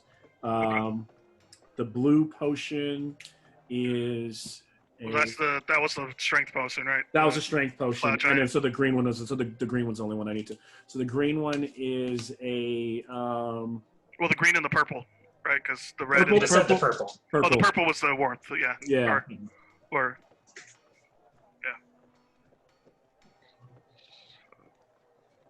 And then the green one is a potion. Hold on. I will say that warmth potion out of game is absolutely terrifying. Because last time he gave me something I thought was innocuous, we killed a village because I ignored it. So Well, we have to go get some sort of ice dragon or something. oh, he gave us a bunch of toys and a useless spell. Okay, fine. I guess I'll use it one day to protect ourselves. It's a potion of gaseous form. All right, so we can pretend we're Strahd for a little bit. Let's go. Yeah, and imagine that was probably like these are. I don't know if they were kept by them. Maybe the Vasani used them very rare occasions. Maybe they were gifts. Maybe they allowed them when they were like leaving or going in and out of other lands. But yeah, maybe they were collected from those travels. But that's what you got. So what's the green potion again? Didn't quite catch that. It was a potion of gaseous form. Gaseous form. Mm-hmm. So you would take that and be able to cast that spell. Yes, and it would drink it and you would turn into gas. You'd basically turn into mist. It would be for if you want to know exactly when you drink this potion, you get the effects of gaseous form for 1 hour. Okay. Yep.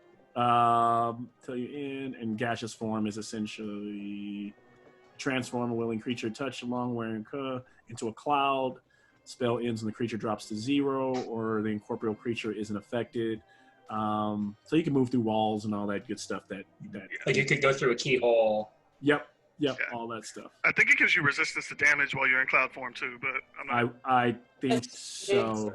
Anything as well, like you can't deal damage. Resistance to non-magical attacks and has advantage on strength and dexterity and constitution saving throws.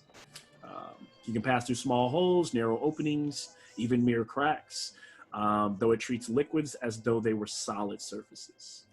Makes sense. Yep. Target can't fall and remain hovering in the air even when stunned, otherwise incapacitated. All stuff makes sense. Yep. So he has spent some time there, and as he's kind of just figuring that out, and you guys are walking through the door, a little bell rings, and a gentleman comes out with a little purple, almost like jester style hat on. He's kind of plump, portly fellow. Hello, I am Blinsky. Welcome here. You are looking for toys, yes?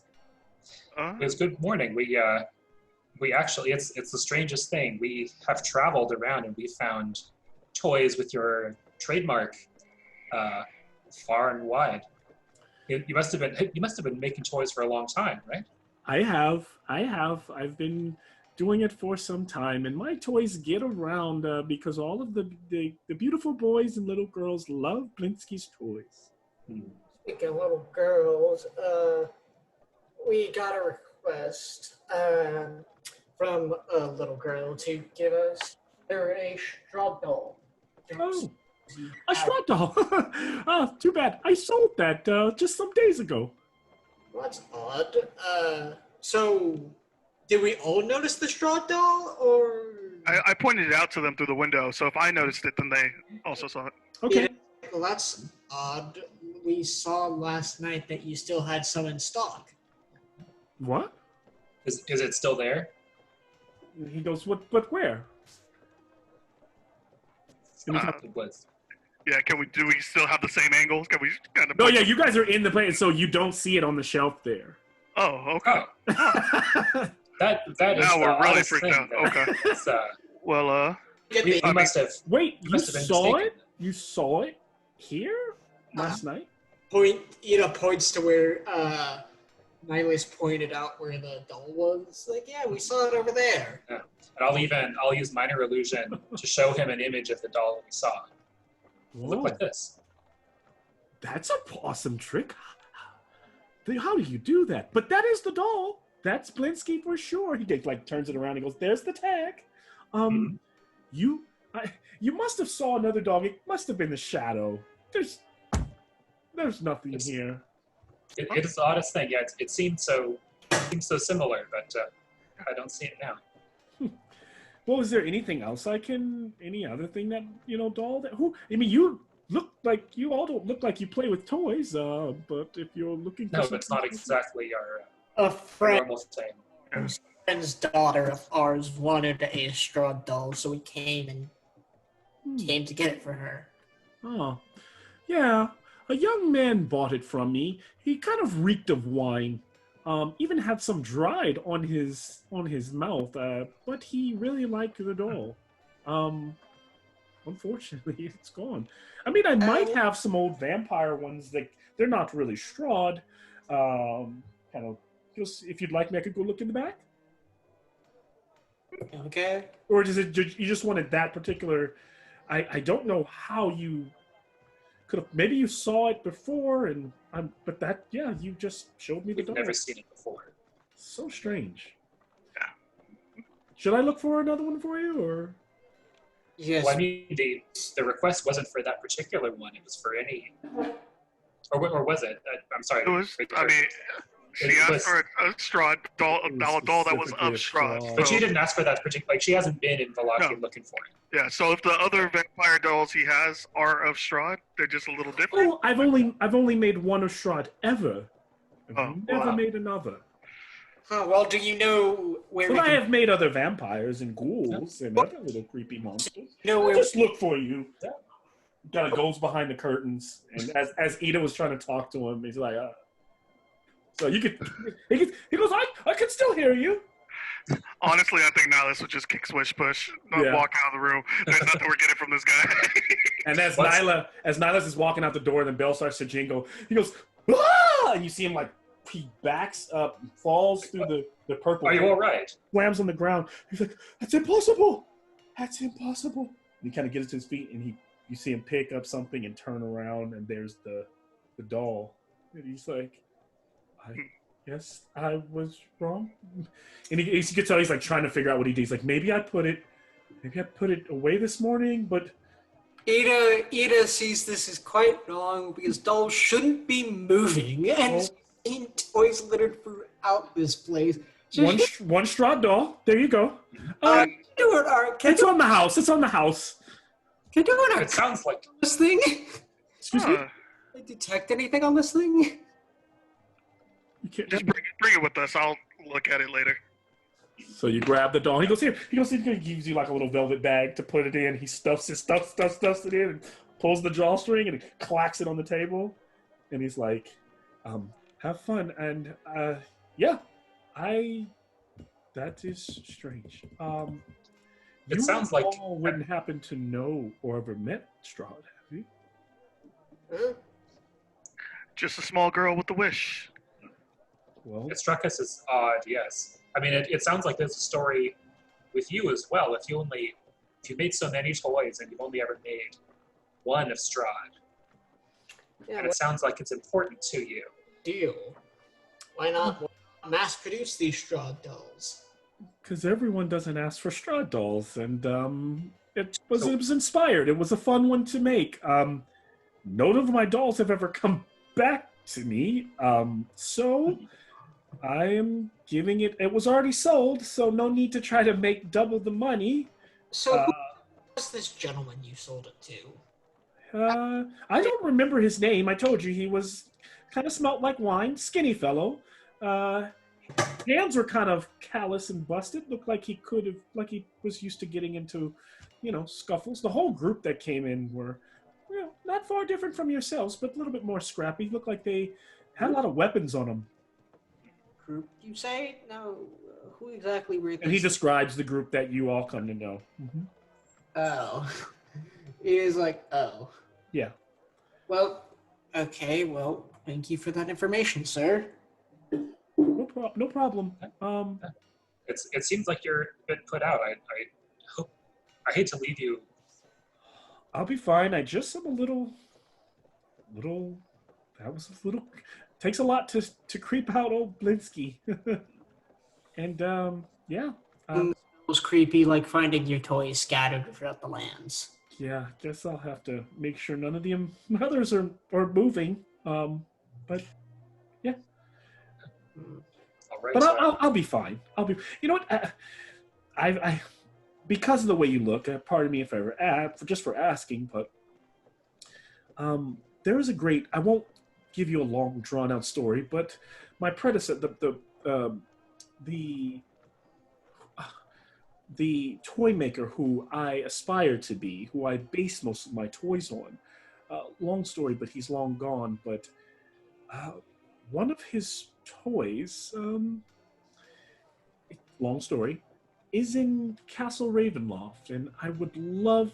It's one of the toys I'm trying to collect. So, with this being such a weird occurrence of events, maybe it means something, and so maybe you are who I'm meant to ask to return it. So if you ever come across it, This toy? and the name of the toy, I'll give it to you momentarily for the sake of kind of keeping things moving forward. He gives you the name that would be on the tag of that particular toy. He doesn't even know what the toy would look like, but he knows that it would have the... Is there anything special? What exactly makes this different from any other toy?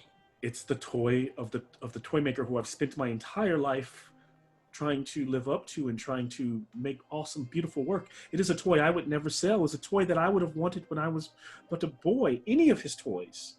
And so that's why I want it. The toy end up in a bunch of revenants' hands. What exactly do they want with it?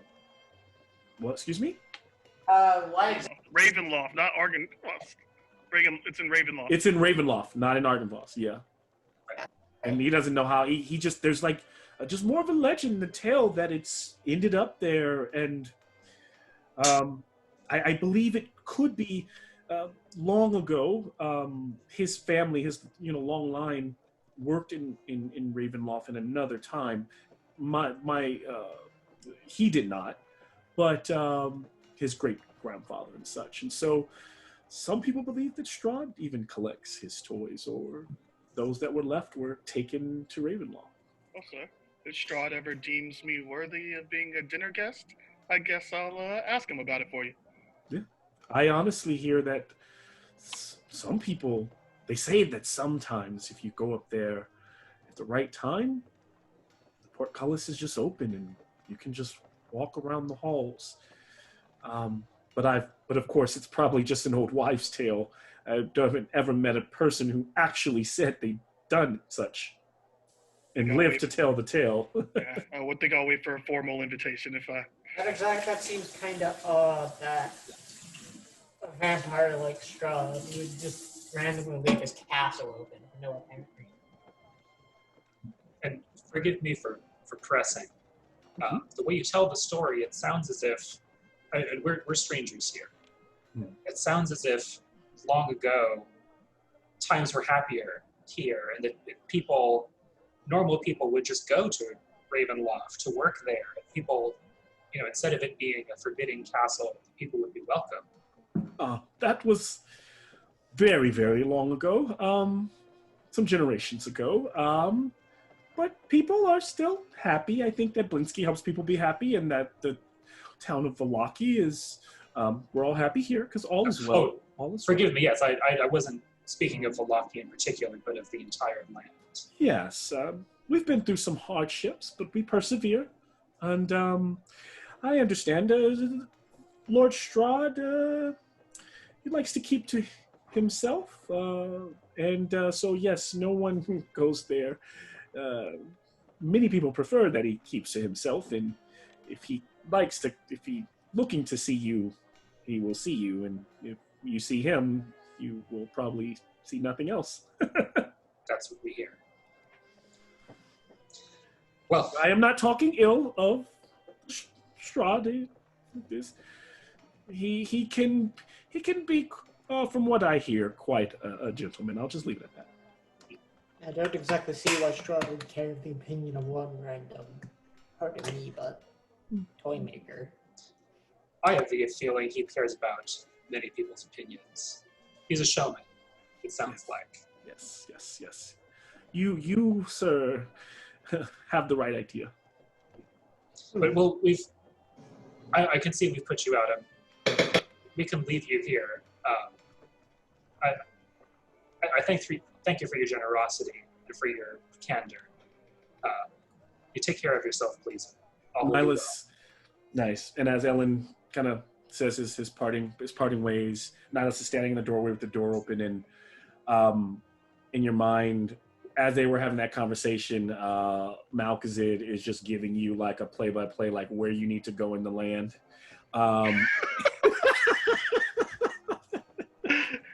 And telling you like where to march. I just have a hand in my bag, blindly drawing a map.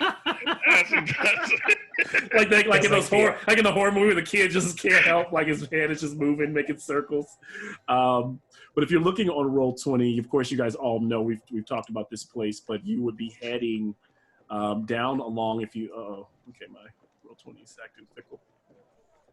Okay, there. But if.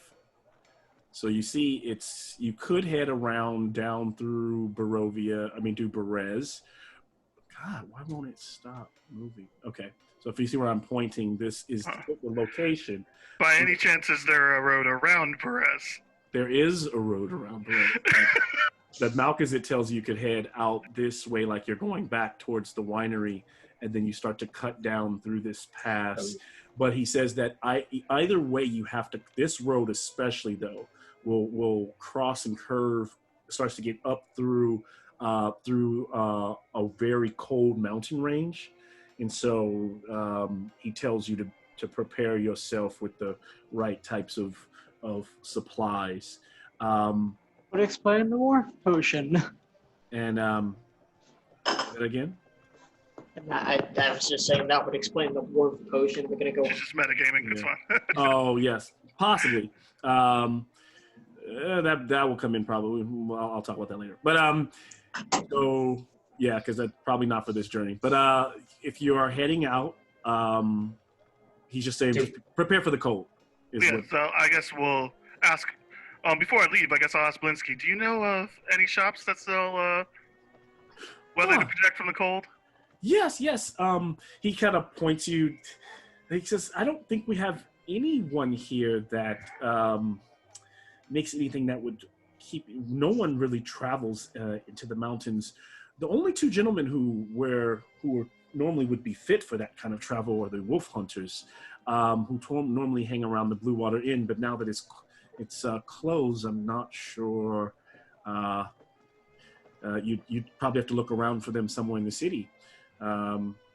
He says, or if you guys are good with those weapons there, or if your magic is anything like which, you could just kill some wolves and make some of your own. But Are there 3 wolf hunters? there are 2 wolf hunters. So even if we killed them for their jackets, we would need another one. Yeah, they normally have a ton of pelts and can be found out and around. But the names are Solder and Yavinji. I think those are the names. Yeah. Obviously, I did not say that to... I don't know. Right.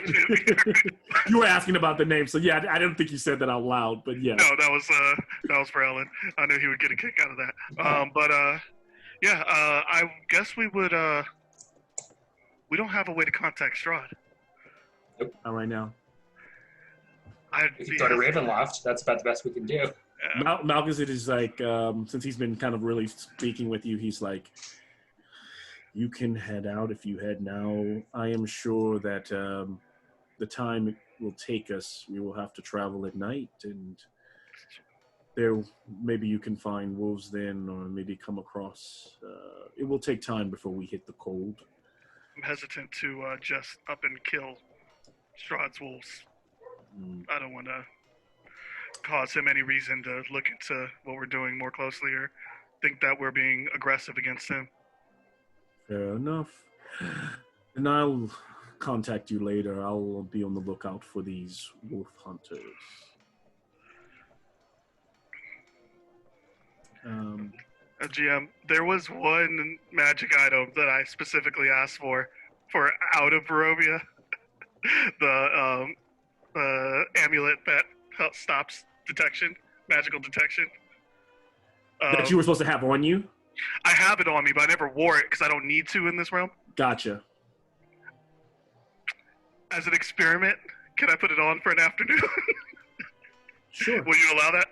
You're gonna put, and it stops people from detecting your magic. It stops from being able it stops people from being able to track me magically. Oh, I just okay. want to see if that has any effects on anything, just nonchalantly. I see. Okay, throwing gotcha. it on. See if that changes anything. To keep Malkazid from tracking you? Okay. No, we'll see what happens. Okay. It's just a test. It's for Nylas' curiosity. Okay, got it. So he's just gonna try it. Yeah. And so he puts that on. What do you guys do next? Well, if we're not going to be able to find wolf skins, I think we ought to... Do we leave the city before this festival in 2 days? Do you guys have any desire to meet up with this so-called leader of this land? I think if we meet with the Burgermeister again, he's likely to tie us down here. True. I think we ought to pursue our goals. Yeah, I see no reason why we need to stay. I can't guarantee I'd be able to keep myself from killing him if he keeps shooting me that way anyway, so might be safer for to the get out of here. best. Mm-hmm. All right. Well, yeah, I guess we'll take off. No. Hopefully that doesn't incriminate us. We'll see. We don't have to go back to Wallachia if we don't want to. And so as you all head out, you start to travel away from the town. You've prepared all your things. We'll skip this chase and see if there's anything that... Well, actually, I'll ask if there's anything else you would have re-upped before you left the city. Now's the time to tell me, that we won't role play it, but let me know. Otherwise, you guys are heading out. It's still nice and early in the morning, so you've got a good amount of days travel to get ahead. Wallachie's not the type of place we can buy potions or anything like that, right? Not quite. There's not the magical. There's not too many magical people there, so it would have probably been hard to come by. Normal weapons, normal stuff, anything you can find like in the Adventures Guild, stuff like that. Venturing Guide. Anything like grappling hooks or something that helped you climb, just in case. Yeah, so you guys kind of spend money, grab that stuff from the local adventuring shop. Absolutely. So that stuff you can kind of add to your repertoire, whatever the. Track your money based on whatever's in the adventure guide. Sort of crawling through that. Just And curious to see if there's an armory nearby because she's kind of tempted to look into better armor. okay, unfortunately, That's she plus probably one wouldn't stuff. find any good armor. Not anything better than what she's wearing, especially being from Eberron, like slightly more advanced, slightly more magical. I doubt she would like any of the armor is very plain that she comes across, right? Yeah. Considering what she has. So yeah, If it was, it'd be a few thousand gold. yeah, it'd be expensive. But I'm like, maybe I could sell off some of the stuff I have. I don't know, but yeah, I figured as much. And so the party begins to travel, and as they do, it they end up Anything that can keep me warm? No, I don't. heading down. And so far on the first day, it's not that cold. It's nothing's normal from where you've normally kind of traveled and been. It's not until like as the light starts to, as you go right around here in roll 20, as you start to come down this major road, it's starting to get dark, it's starting to get night, and you're just starting to feel the cold kind of kick in. You're starting to, as I reveal, you can see the mountain as you come out of the forest here, kind of cold hanging in the distance.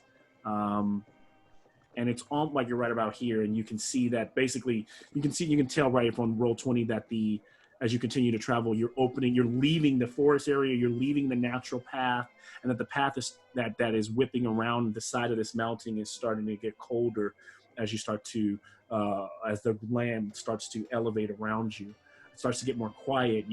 The cawing of even the crows goes quiet. The wind starts to pick up, and right when you get to this point, there in the middle of the road are two bodies, and a small cart next to them with like a small mule. The mule's throat looks like it's been slit as you approach, laying on its side, and the two men's, and the wind is just kind of blowing over, and the bodies seem to be dead. All right. Seems like it might be a trap. Feel like inspecting some bodies for some loot. It's kind of your specialty. I'm casting Mage Armor. Just cause. We'll see what she can find. Investigation. Nothing. 5. All right. And so as she looks over, it looks like two dead men. One man has a really big beard, and his head is bald, and he looked like he was firing arrows, like when he was trying to get to his quivers, but it doesn't even look like he fired one actually. And he's down, laid out with his bow, close by, a bale full of quivers in his back, and they both have wolf pelts on. The other guy's dark, stringy, kind of oily hair, cold. Looks like they've been dead maybe an hour as the blood is kind of seeped into the ground. So And Nylas is gonna take a wolf pelt, cast prestidigitation, and wrap it around himself. Okay. So And, curious. Do these bodies just look like they have nothing on them, or does it look? they just have the weapons that they have on them. They have about between both of them 10 gold coins, and they had one of them is just a bowman, the other one has a couple of blades and a dagger. Nothing. Do they special. meet the description of the two wolf hunters that we heard of? They do, and not Okay. only that, but they have a bunch of wolf pelts in their. Oh, they have a bunch of them. There's like a bunch of them stacked, like they were bringing them back, and they were ambushed on the road. Yeah, guys, let's keep warm here. Let's take those wolf pelts. Yeah. I'll take the wolf pelt and be like, Nylas, can you help me out? Prestidigitation. Yeah. I was like, oh, the one they bled on? Yeah, I got you. Also, I'm not much of a designer, but I can see what I can do.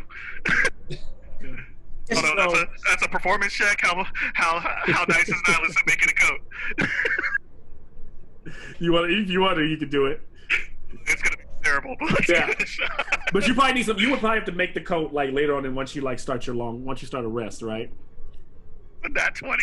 Oh wow! So you want to use one of those. So when you have some downtime to make the coat, you gonna start sitting down and making the coat right now, or you guys gonna continue? No. When you do have time, your coat is gonna come out pretty badass. So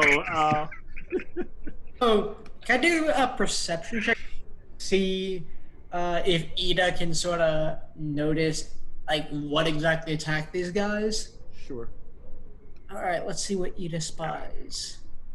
And Mal, I will ask, I've probably kept Allington away just because the wind seemed pretty extreme. But do I feel like he can fly through this? He could. He probably would stay. He it might, if it gets worse, it might get tough for him. But where you're at now, he could. Okay. So- Just for now, I'll send him up. Just to... Okay. I don't suppose anyone wants to help me look. No, there's no more checks after. So Ida's looking around. Oh, god damn it! God, 5. 5. Okay. So looking around. You don't notice any tracks. You don't notice tracks coming in. You don't notice any arrows. The slash was very clean, and they bled out very. They looked like they were surprised very quickly, and it was over very. Now. Let's keep it moving. Let's keep an eye out, guys. Yeah. I have Allington keeping watch. Obviously. That's So the as you point guys I'm talking all kind of go on alert, right, continuously to move, and Allington starts to fly around, looking around.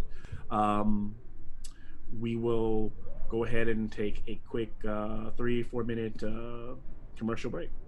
Yeah. Okay. Right, we'll finish things really up in the back. Right now, Nylas is in a hissy fit. Oh, Renee's joining us. Hey, look at this guy. Uh-oh. Welcome, This could sir. be good or it could be very, very bad. This guy. Oh no, no! This is going to be very, very bad. Oh no! Yo, man, we don't want no Everon out here, bro. Don't be bringing no holes. I know what's buried in the frozen depths. We don't need it. Welcome, Renee, man. Good to see you, buddy. Yeah. I You know, missed once you. Renee starts bringing Everon in here, it's gonna get. Yeah. I know we're still recording, but I did just pick up last hiss. I'm not reading it until I watch either join a game or watch it played, and then I'm gonna go read it because I don't want to ruin it for myself. But I'm assuming that's coming soon, so I'm looking Yes. forward to it. But yeah, man, the cover art looks great. I read your little warning; that was hilarious too. So. You got yourself muted, Renee. I'm just kind of hoping with him here. I'm hoping we don't encounter anything like we did in that one shot. Ooh, that was nasty, that one shot. Mel, sorry for making a random roll. I didn't mean to do that on you. I just thought it was funny that I was rolling Oh, no, it was for a passion check. And then I wasted my die bounced off of another die. Like, I could tell it was going to be a bad roll, and then it bounced and just stopped. And I was like, "That's a nat 20. What the heck?" Apparently not. Right now, not on a passion check. Not to look fly. I mean, Nylas needs to stay fly, but that's not what I needed. Is an expert in making coats. All right. Can't knock the hustle. Yeah, you know it's all bad when the lights start coming out. You guys ready? I know we've had Renee sit and wait for a minute here, so I wanted him to be able to get some game time, man. Oh, I'm glad he's coming. Yeah. You telling me Renee is a vicious monster that slits in people's throats? That you never know. We don't know. But we'll welcome him to the team if that's the case. We like those. So maybe almost 30-40 minutes later, after you've passed the bodies of the wolves, you've collected enough pelt for yourself, and it's actually getting late enough to where it's probably time to start kind of bringing things down, or maybe in the next 10 or 15 you're going to probably start thinking about setting up camp. The wind is definitely starting to pick up, and you're like 2 seconds away from pulling Allington out of the sky, and you guys are up on this mountain ridge where there's still some trees, but off to one side you're looking at not a sheer drop, but a leveled kind of, like you could roll a rough and tumbled snowy incline to where you came from moments before, and it only continues to wind and to get rougher, and you start to feel the cold kind of bite in, even though you're wearing these coats. I'd like everyone to give me a constitution check. Do I get advantage for having such a fashionable coat? Actually, you get it. You all yes. So So actually, everyone gets advantage, and you get a. You get well. You haven't made it yet. You haven't made it. So you all get advantage because you do have the wolf pelts. 18. Nice. And this is a check, not a saving throw. Just a check. Yep. Okay. I guess it would be a saving throw because it's against the wind. So I'll make it a saving throw. That probably makes it better for you guys. Yes. 18 for Nylas. On still plus 2. Okay. 23. Okay, so you're all fine. You're fighting through the cold. You don't take a level of exhaustion as you're pushing through. And like I said, right as you are about to call Allington out of the sky, as you're bringing, you see him fluttering back.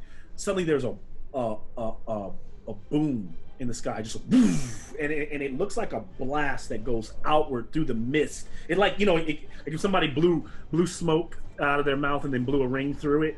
It blows the mist above the sky of Barovia open in a blue circular pattern.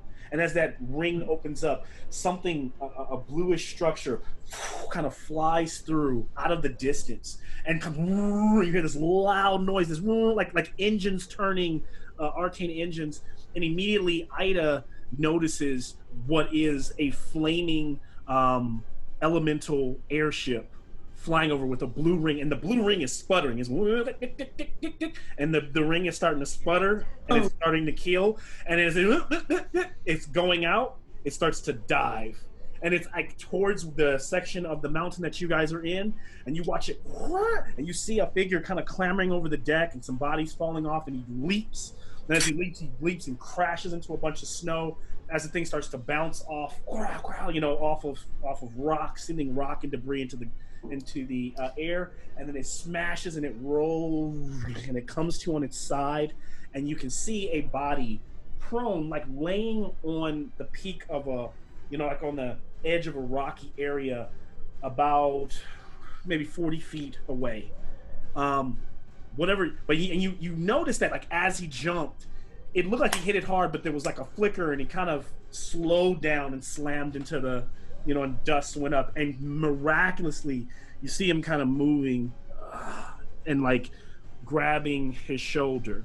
Now, as this is all happening, as that wasn't enough, you look over, and 50 feet away from you, on the ground, a kind of pentagram, a red arcane symbol starts to carve itself into the ice in front of you, and as it does, it starts to flicker as these beasts begin to kind of climb out through the symbol, like as though they're appearing through a portal.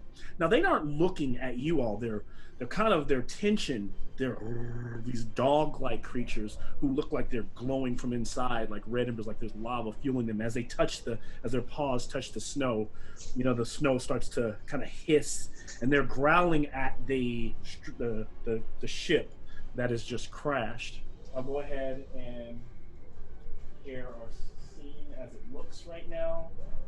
Let me pin so I can get my camera set up correctly here. How dangerous is the air right now? The air? Allington can still act, but he's gonna probably have to make disadvantage checks, like he can get knocked out of the sky. Allington is going home. You're not killing my owl. I'm worried about myself. So these 3 dogs appear, and as they do, they immediately kind of leap forward and they kind of fan out, stepping off of the. One of them stays on, kind of steps forward on the snow as it's glowing, and then this one, they both are looking over the ship. The one over here kind of catches on to you guys, kind of sniffs, and kind of hunkers down like it's going to attack. Everyone go ahead and roll initiative. Hey. Welcome, Renee. Welcome. Renee, your character is here, downed. Wow. This will be your guy. Rolling those good initiatives today. Got some decent initiative, 16. So you're awake, Renee, so on your turn you can just, stand up. This dice is temperamental. Like, it has its own, like, if it doesn't think the roll is cool, it doesn't care. Like, it's the type that rolls nat 20 on making a jacket and a 5. So I knew when you wasted that 20, I was like, well, that's probably like. This die likes to hit people. Like, if it knows it can hit people, like, it's like cool. But it's like, oh, dex save, you're gonna take damage, whatever, 3. Gotcha. Okay, for sure. But it's fun, so I play with it. Yeah, this will be our last scene for the night. So, got it. Oh, sorry, I didn't mean to cut you off. No, do you want us to tell you? Do you want us to put it in the chat? You can put it in the chat, but still tell me. Hold on, give me 1 second because I'll usually prep my game screen and I'll ask you. So, can you give me Renee your character's? Give me a disadvantage. Actually, have you already rolled initiative? Oh, you got it. 16. Yeah. Then we'll just put 16. Okay. There we go. No, we'll leave it there. Ellen. It was 22.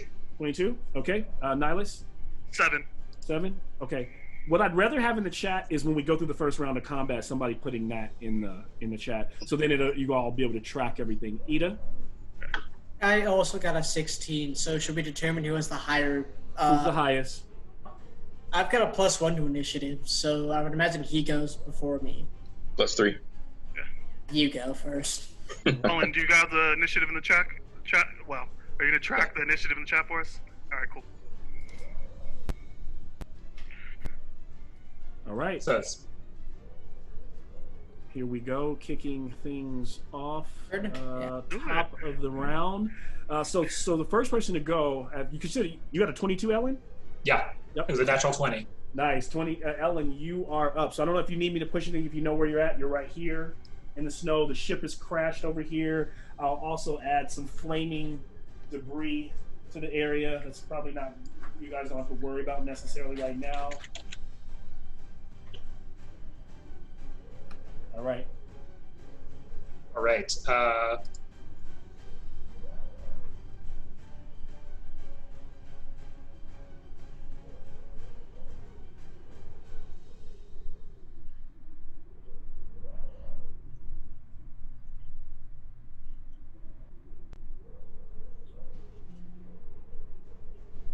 Decisions, huh? Be it first isn't easy. Yeah. Well, I didn't know if Malcolm was ready for me or not, so I didn't know. Oh, no, I'm ready for you. I'm ready for you. I'm sorry, I'm just messing with the camera. You know, he's got that long neck on the camera. He's got to get the right angle. Yeah, it's so difficult to... Okay. I'm not sure how tough these things are yet, so I'm going to go in with Shatter on... I should be able to hit the 2 that are closest to our crashed mysterious figure. And what's the range on Shatter? It's 10-foot cube, or is it? Let's look it up. Yeah, it's a 10-foot radius. 10-foot radius. So, yeah. So that would put it like right there. So yeah, I guess you could hit these 2, or unless you're trying. Yeah, you'll be more likely to hit these 2. Yeah, I'd go for the 2 that are closer to the guy who just crashed. Okay, and they need to make Constitution? Constitution, yeah. Yep. All right. So I got a 13 and a 5, so I know that the 5 failed. I think the 13 probably failed too. I don't know, because I don't know what your save is. 13 with the modifier? 13 with the modifier. Yeah, they fail. Okay. Yeah.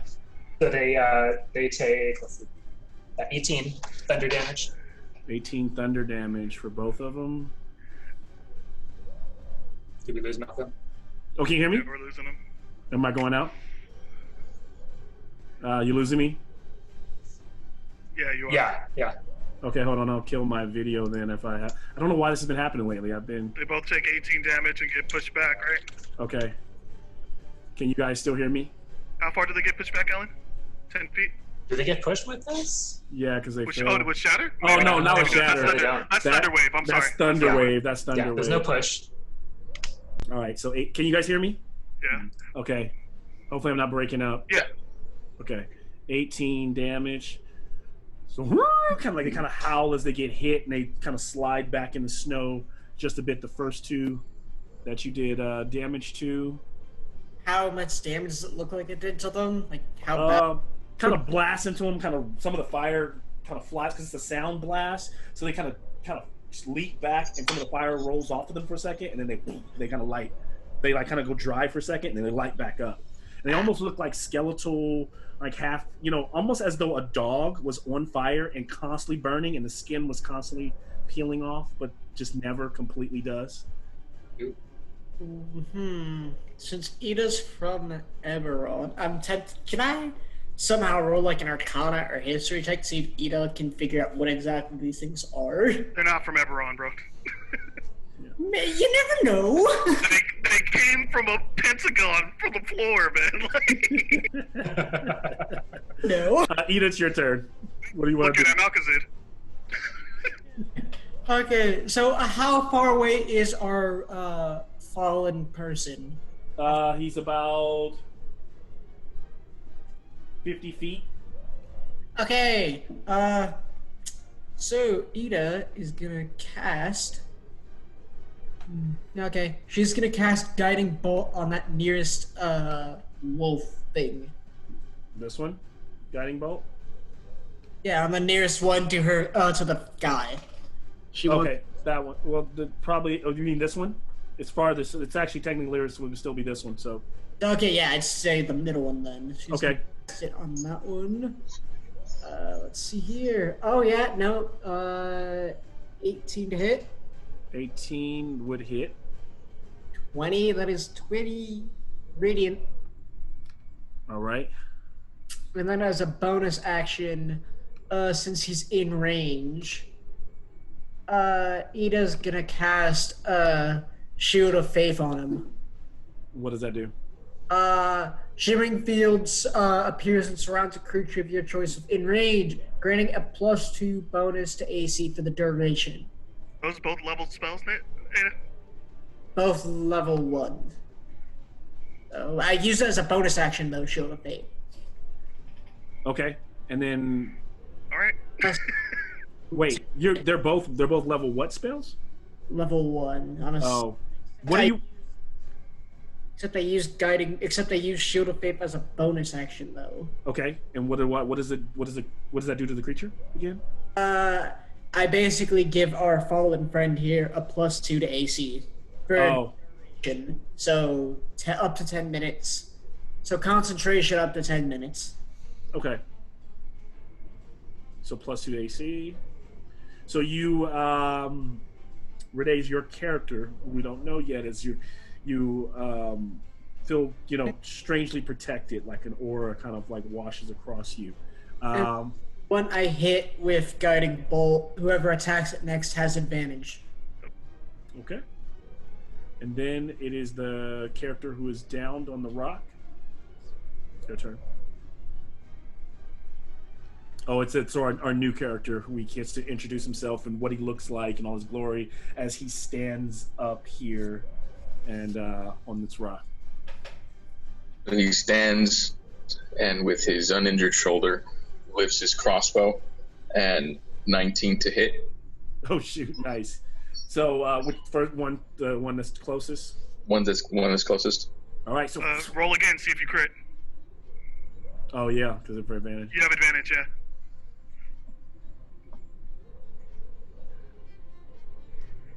Nine.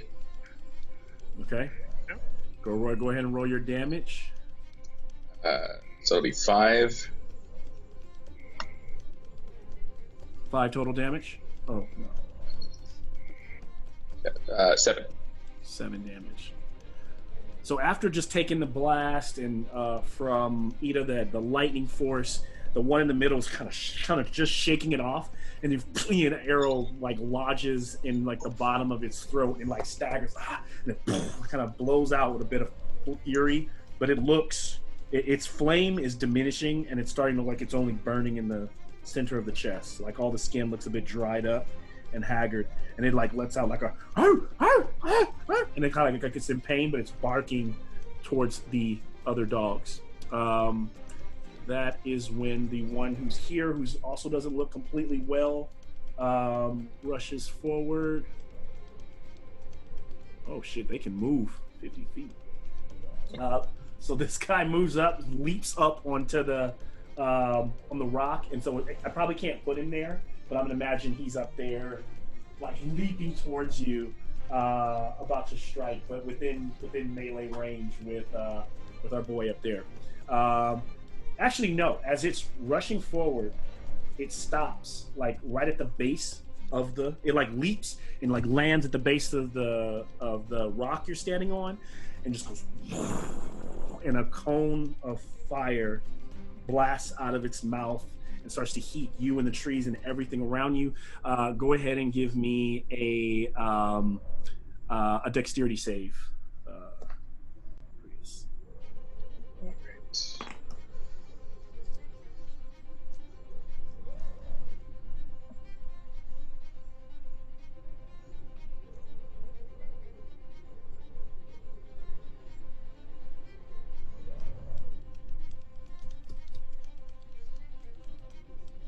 What you get. So that is a 15. 15. So you describe for me like what you do as you see this ball of fire coming out of its mouth opens up, and then just you see another fire pouring towards you. Like how would you have like dodged it or jumped out of the way? He quickly looks around him, notices that there's what looks like stair-like structure around, and just kind of slowly rolls back. So the flame just kind of passes over him. Nice. And so he's like almost like he jumps. Even for stakes, he'll still be here, but like almost like he's jumped back down behind here. Is that where you like in that area? Kind of dodging. You still take half damage, which will be 8 damage. 8 fire damage. That's when the dogs just start running. You see the other two just running across the snowy, icy field. They all run up to this party. And as they run up, they all slide, kind of, oh, sorry, I didn't know they run up to the party that's up there, and they kind of all stop, sliding together. Of course, I'm not doing these together, but they're in succession. It's this one and this one on initiative. So this one's going to go first, and then that one naturally. So they both, cone of fire, come out of their mouths. So you guys are going to make 2 dexterity saves. So 2 separate dexterity saves. Oh no.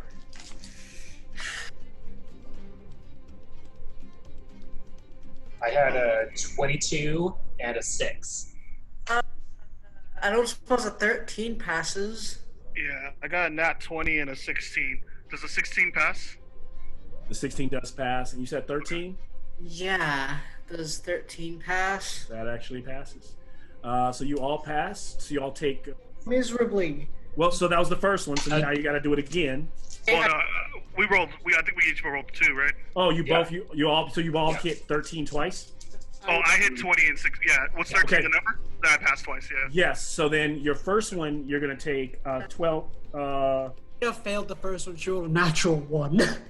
The next one you rolled a natural 1. Okay. So no, she rolled a nat 1. The second one she rolled a 13. Okay. So on the first one you failed. So the first one you take 26 damage. Oh, freaking. Yeah. So the rest of us take 13? Take 13. Okay. The next one would have been...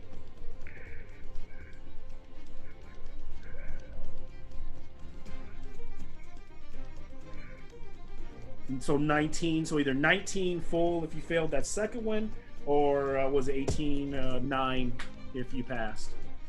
22 damage total for me and Ellen. That doesn't feel good. All right. Great. Please, myself. If I didn't pass that second save, I would have just gone down. Oh god, these things hurt. All right, there are now Nylas now. Nylas flies 100 feet straight up. Of course he does. 100 feet? Wait, can you do 100? Playing with these guys. Can he go that far though? Yeah, I think you can only do 60. Oh yeah. Sorry, 60. Well, I can fly and then dash, right? Or like, oh yeah, no, you're right. I can only do 60. You're right. Yeah. Oh, I put. Yeah, no, you're right. Yeah, 60 feet. Dang, you snitch. No, I'm just playing. Yeah, you're right. Thanks for calling me out, bro. I'm used to traveling 100 because normally I'm already flying, but. Nice. Okay, so you fly up, and anything else? That's an action. So. That's an action. Nice. So at the end of that, we are back at the top. Because the Hellhounds were 16, 11, and 8 over their initiative, and Nylas was 7, right? Yep. So round 2, Ellen, you're up. All right. So I'm going to walk over to Ida and say, "Guess what? You can fly now." And upcast fly, so we both have it. Nice. God. And I will. I don't know how splitting the movement works. I for sure have 10 feet of movement because as a storm sorcerer, I can move 10 feet. Move 10 feet, and then what is when I cast a spell? And then, fly gives you 60 feet, but I had to move to get to Ida, so I don't know how that works. So you move Give the him 10 to get the to... other half. Yeah, so you both would be... Give him like 40. Yeah, that's fine. What? Well, Ida's not going to move yet. Ida's not going to move yet. Oh, okay, got it. She'll be able to run next time. Got it. So you fly up. Yep. So you take off through the sky. You and you kind of line up with Nylas floating next to each other. Mm-hmm. And that's my turn. Okay. As this is happening, we've got Ida, and then now after Ida, of course. I'm sorry. It's Prius, our new guy. So he's going to dash towards the creature. Yep. So he comes off the side, and you see him. You see him whip out his. He's already dropped the crossbow, and he's whipped out what looks like a vicious-looking scimitar. Nice. So 17. That will hit. And 9 damage. 9 damage on that one. So you're hurting it. You're like beating this thing back. It's not looking totally great for it right now. Awesome, because he's going to attack again. Nice. There you go. So that's 23. 23 hits. So he's slicing off. You kind of sliced off some of the flesh off of its rib, and then kind of like staggered back, and then he hit it again.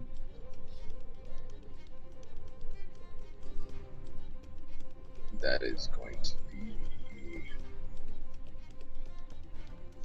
8 more damage. Okay. And what I would think, what I imagine the scene is this is be thinking almost like Chris, if this was your introduction to a television show, we want to see how your character fights, like how they move in combat. So be as descriptive as possible, even when you're doing your most basic things, if you can. So as you cut it. It's looking like it's hanging on. It's looking as worn out as this other one over here, right? These two are looking like they're in the same ballpark. That fire burning more inside their chest, while the other one is still like lit up, like nice and bright, like a burning candle. It is then that creature's turn to attack back to you. It tries to, you see it go do this thing with its neck, and as it exhales, like it puffs out a bit of smoke. So then it just lunges in for an attack with its jaws. He's got a +2 to AC. Okay. Did you pass your con save? Oh yeah. I guess I should roll concentration. Let's see here. So what is that? 10 and up? What did you take for the first time? 26. So the first one will be a 13. The second one will be a 10. Well, how would you describe this character, Renee, as he's blocking this bite from this burning dog? So with the armor that's not injured, right? You notice that he's got like padded armor that's almost in segments, and you can see he's bleeding from that wound. And the scimitar he's just using and swinging it really deftly, right? Almost as if it's just like moving in between his fingers, and it's just shining and simmering while he's moving around. And the dog's like snapping at the scimitar. He's snapping at him, and he's just kind of like avoiding it and dodging it. And looking up at the other three, going, this is interesting, and he just kind of like looks, and as he starts to turn back towards them, they can see that there is somewhat of a tattoo that appears to be glowing at the base of his neck, because his hair is pulled back almost as if it's in a top knot, with the sides shaved completely. Nice. And so that one dog that you're fighting, snapping, goes, steps back, goes, and as it like barks a bit, the one over here that is about to rush Ida goes like slides and like hears its friend and goes darting back, leaping up over this piece here, and then just lunging over the top down into the fray and attacks. So with pack tactics, it's advantage. So the one is a 9 and then a 16, so 21. Does that hit you? And then, I mean, I assume it does, but because I knew you have a +2 to your AC, so I don't know. Yeah. He doesn't have it anymore. It dropped. Okay, got it. And then Concentration is no longer there. it rolled terrible on its damage. So you take 4 bite from so it mauls like part of your leather, and the teeth is strong enough to where you feel the pain of the grab of the dog, right? So you take the 4 damage from that, and you're like, you're about to beat it away as you and actually you like hit the top of the nose, but just as you do that, you notice that the teeth flame up and your whole arm goes up in flames. So then you take another 2d6 damage, fire damage from the bite. So that's 11 fire damage from the bite, and then you knock him away from you, and now you realize you have 2 of these things on you. Ida, before you're preparing to fly, the other one is like hears the others nipping at our new character, and then that one you could tell its breath is recharged as it moves like 5 feet forward and blasts you with excels a 15-foot cone. So give me another dexterity save. God damn! How the hell are these things going before me? Did you didn't go to this turn? No, I thought you went. You went. I was literally right after him. Oh, you didn't do anything after. So it's actually your turn then. I'm sorry. Yeah. So what are you doing? Actually, I'll go back. So then it would miss you then. Yep. So just flying up to him. Yeah, to the others. That's my bad. I messed up that. Yep. Hey guys, no bunching. Oh yeah. Well, where are you flying? Where are you at? I mean, it can't get to you. I mean, I don't know that. Now they go fly somewhere else. Right. So you guys are spaced out in the sky. How long does Ida's? Well, I mean, I wouldn't know, but like how long? As long as his concentration lasts. Yeah. Yep. Okay, so Ida, clearly banged up, is gonna cast on herself. She's gonna cast a level 3 Cure Wounds on herself. Did I skip you too, Ellen? No. Okay, Ellen went, so I skipped Ida. Okay, sorry. 12 plus 5, so that's a 17. She's healing for 17.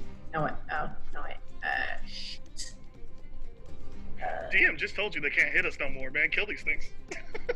Yeah. But that does change his action since you did fly before, so you can tell that it is going back. It is going towards the new guy. Action, so she's just cast level 3 Cure Wounds on herself. Okay, so this action.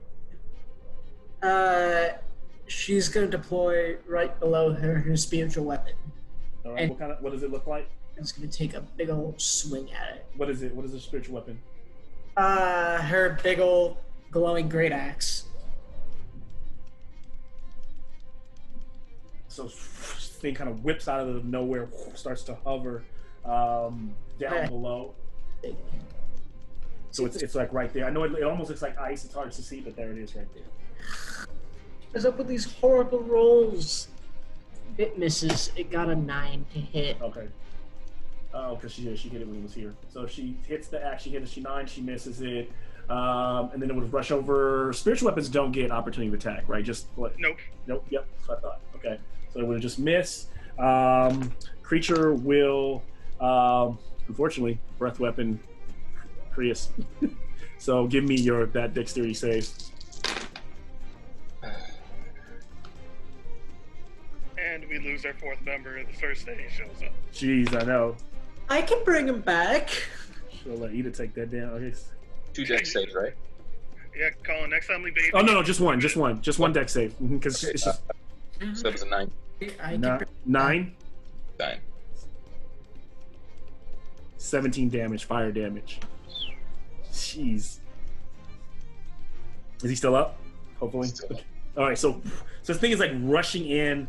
and of course that's to stop short. So it's like leaping up, but like almost like stops short here, and then blasts, and it rolls over the other dogs. But of course, like it doesn't matter. They're like, you watch them go up in flames, and then as the fire simmers down, like they're still there, still fighting you, and you're starting to feel it. Whoever this new guy is. At that moment, that they're done. So we're top of the round again. Kind of keep it moving. You skipped me now. Nylas, sorry. Nylas leans over to Ellen and says, "Yo, we should keep this guy around as a meat shield. He's doing pretty good." Then he flies over and he kind of leans against the tree while he's flying in the air. And he's like, "You okay, bud?"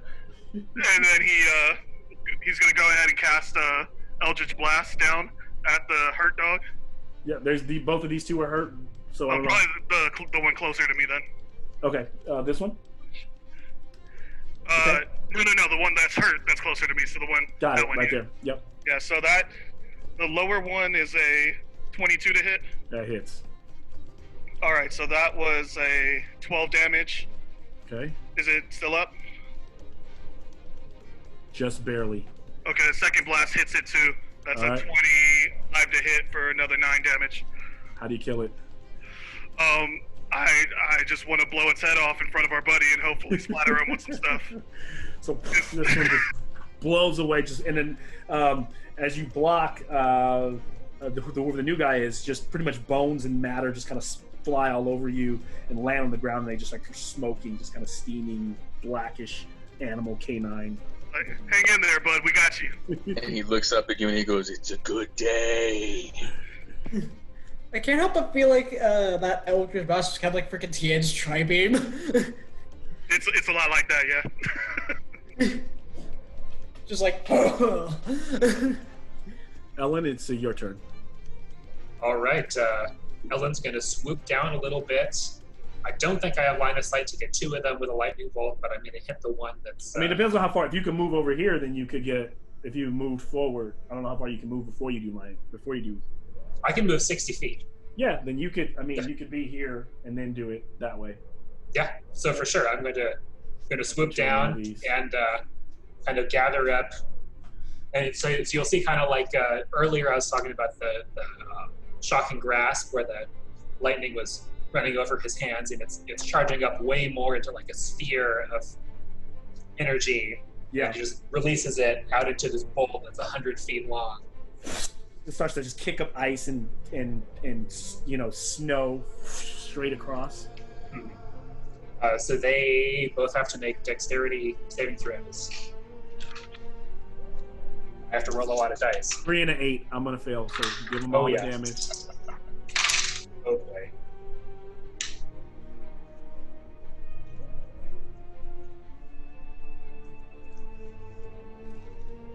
That's our Ellen. At least that's our new cutthroat Ellen. Yeah. Lightning bolt signature. Shoot, man. 32. Yeah, you guys starting to damage. become like crazy sorcerer level. Like this whole party's all like just magic. Did you hear me? It's 32 lightning damage. All right, so honestly, let's see. Yeah, okay. I would almost kill it, but it's still alive, so it's hanging on. So you blow this one away. The last one, unless the lightning rips through it, it kind of like staggers to the ground. And then almost maybe like the burst of lightning as it rolls off of it just gives it just enough that flame to light up. You see its eyes light up, and it gets up on it, and it doesn't like it's going to run. This is a very unnatural animal, whereas if this was a wolf, it might like turn back, and it looks towards whoever this new guy is and is prepared to strike as much as can. Ida. Oh, wait, let's just something else you want. What were you saying? I was just trying to like, come on. Nice.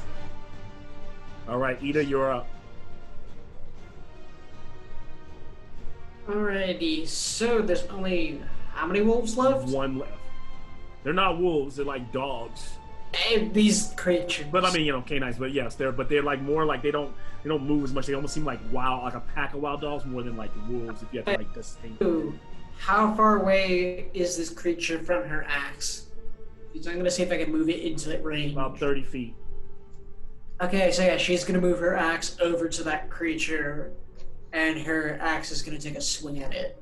Spiritual weapon. take a swing at it. Go ahead. You got it. Yes, this will. 17. That will hit. 8 force damage. All right. Oh wait, I just realized. God damn it, I'm so dumb.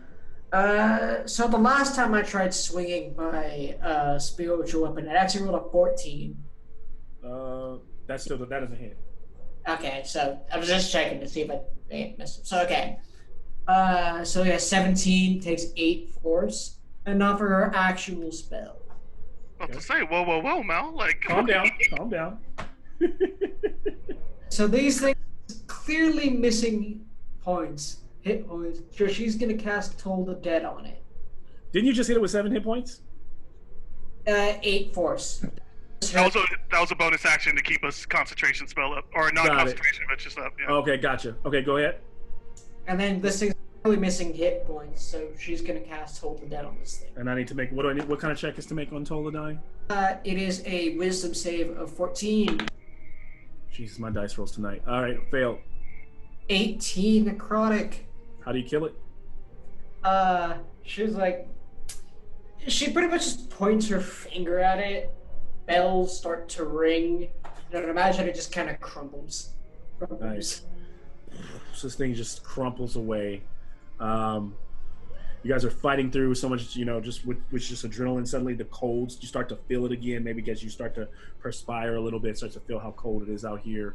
Flying in the wind, Allington is kind of hovering around you. Allington's gone. I sent Allington away. Okay. Allington's not here. Yeah, no, I'm not letting you kill my buddy. Well, that's more dangerous when you send him just away off screen. No. I sent him away back to the land of the ethereal or wherever. Yeah. Uh-huh. He's in a pocket dimension somewhere. Yep. All right. So as things come down, I'll turn it over to you all as. You friendly?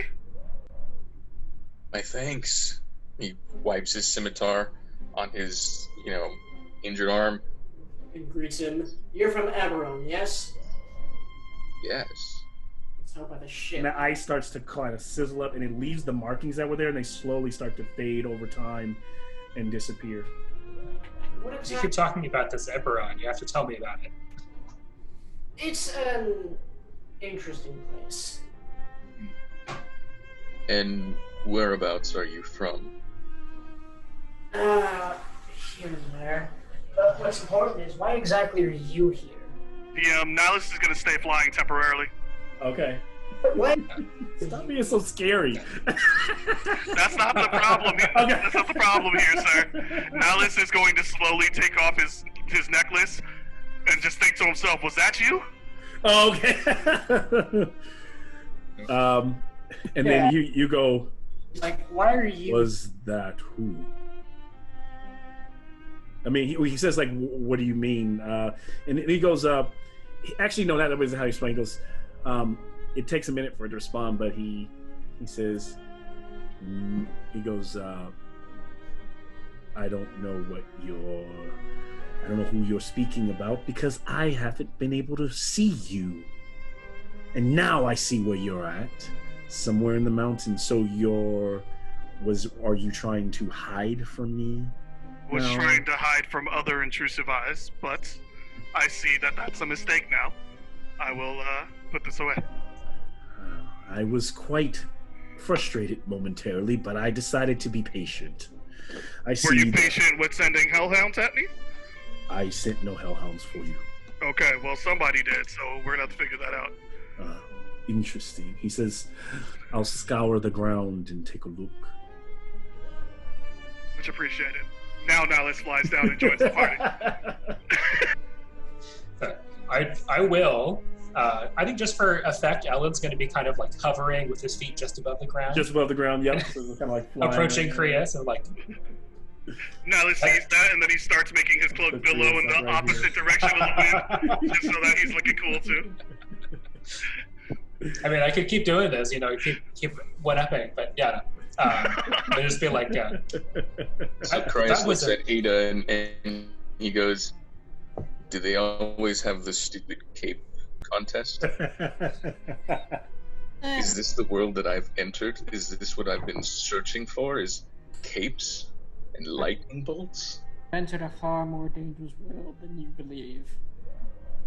Now, Please. how exactly did you get here? And he kind of just points at the wreckage of the ship behind him. Was the portal you're doing, was that your intention? No. But I was looking for one. In my world, legends are not necessarily something that you see every day, but because what I've been searching for is true, then perhaps you can point me in a general direction. I've been searching for a great warrior, a myth who was able to live eternally and bring back his beloved.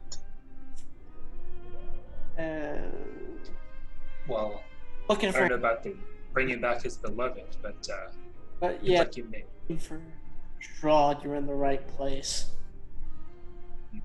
So the legends are true. Sadly, yes. Well, it's true that he's here. We'll see about the rest of it. Yes. Yes. What is about bringing back his beloved? Only what we've been told in myths and legends. What have you been told? For all we know, Strahd's just some crazy old vampire. So then I've truly entered the land of the monsters. We're on it's a in bit good of an time. errand right now, but if you stick with us, you'll run into Strahd eventually. Yeah. Then I must say thanks for the help. And if I may be allowed, since you appear to know your way around this place, my blade is yours, as are all of my services. What about that? Excellent. I ship? am Ellen. Cryas, of House Theranis. Pleasure to meet you, Ida Kusuo. Well Now met. let's Guardpeck. And I'd bow deeply. May I ask you something since you've been here? Before I crashed, I did see a silhouette of a rather large bird, is what I assume. It was difficult, after all. Passing through the portal left my crew a bit mad, and they decided to murder each other. It was by sheer luck that one of them caught me in the shoulder. And as he lifts it, you can see that he's been cut from the interior of the armpit down all the way to the wrist almost. Now, you mentioned large bird. Did it look like, I don't know, some sort of giant raven? I don't know. It passed by, and that's when the ship came down. Now let's bring Allington to his shoulder. Was it this guy? He said big bird. I Oh, don't... sometimes your vision can be distorted. He's quite the stunning creature. He is, but that's not him. We didn't see any large bird, no. Very well. What exactly were those things that seemed to be very interested in you shipping you? Priest, is there anything that would have been important to try to get off of your burning wreckage or your ship, or no? The only thing that he would have had is the sword. Okay. Nylas would recognize those as hellhounds, correct? Yes. With his Venus connections. Okay. Is there a reason why the denizens of the hells are after you? I may have done some things. So have we all. Just good to know. Prius, give me just a perception check.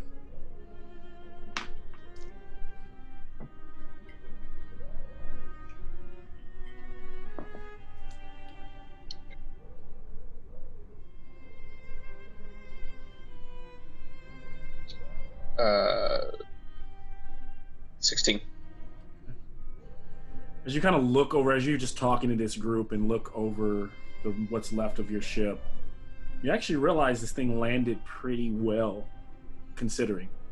The crystal that houses for the most part, there's a few things that could be fixed that you probably, for the most part, you don't know, like a couple little parts that, while they probably are only made where you can go purchase them in Eberron, they might be able to be fabricated or fixed if your goal was ever to fly the ship again. The only other thing might be trying to figure out how to get the arcane crystals to cast the elemental spell to get it back up in the sky. But you're surprised that just that, whatever that means, that there is a possibility, if it's important, that the ship might fly again. Might be difficult, and as you walk away from the wreckage or turn away from the wreckage, kind of fluttering in the wind, like right around here, past some of the debris, is kind of a feather. And the feather, as it lands, as you see it, Krius, it's dark, kind of bluish. The tips have a little bit of red on the tip of the feather. And the feather is the size of all of you. It's like about 7 foot feather. One feather. Just big ass one feather. That's a big bird. That is what I mean. Let's It's a bigger bird than we've seen. That is not a find some flat ground. Ada, flat ground. ASAP, go. You could probably fly for a couple minutes more. Yeah, You want to look around. Right? Like look around, see if she can find anything. Alice is gonna crouch under this tree over here for a little bit. She's about to get decked by a giant bird. I'm calling it now. Let's see, does she spy anything? 18. What does she find? what are you looking for? What do you say? What are you Flat investigating? ground. I sent her to Okay. find flat ground. As she moves or flies over, she sees, like, higher up in the plains there is an area, a little overlook that's flat, with where the mountain kind of hangs overhead, that provides some shade or some kind of protection. Yep, just enough of a spot for me to make the hut. That's all I need. Yep, and so there is some flat ground there. Yes. All right, let's move and talk. Unless you need something more from your ship, sir. Everything I need, and he begins to cast heal wounds on himself. Nice. That is a useful trick.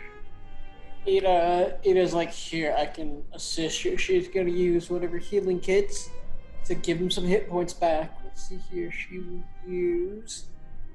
Okay, healer's healing. Use one of the uses and restore 1d6 plus 4. Yes. Can I actually pull it? No, I cannot. You just...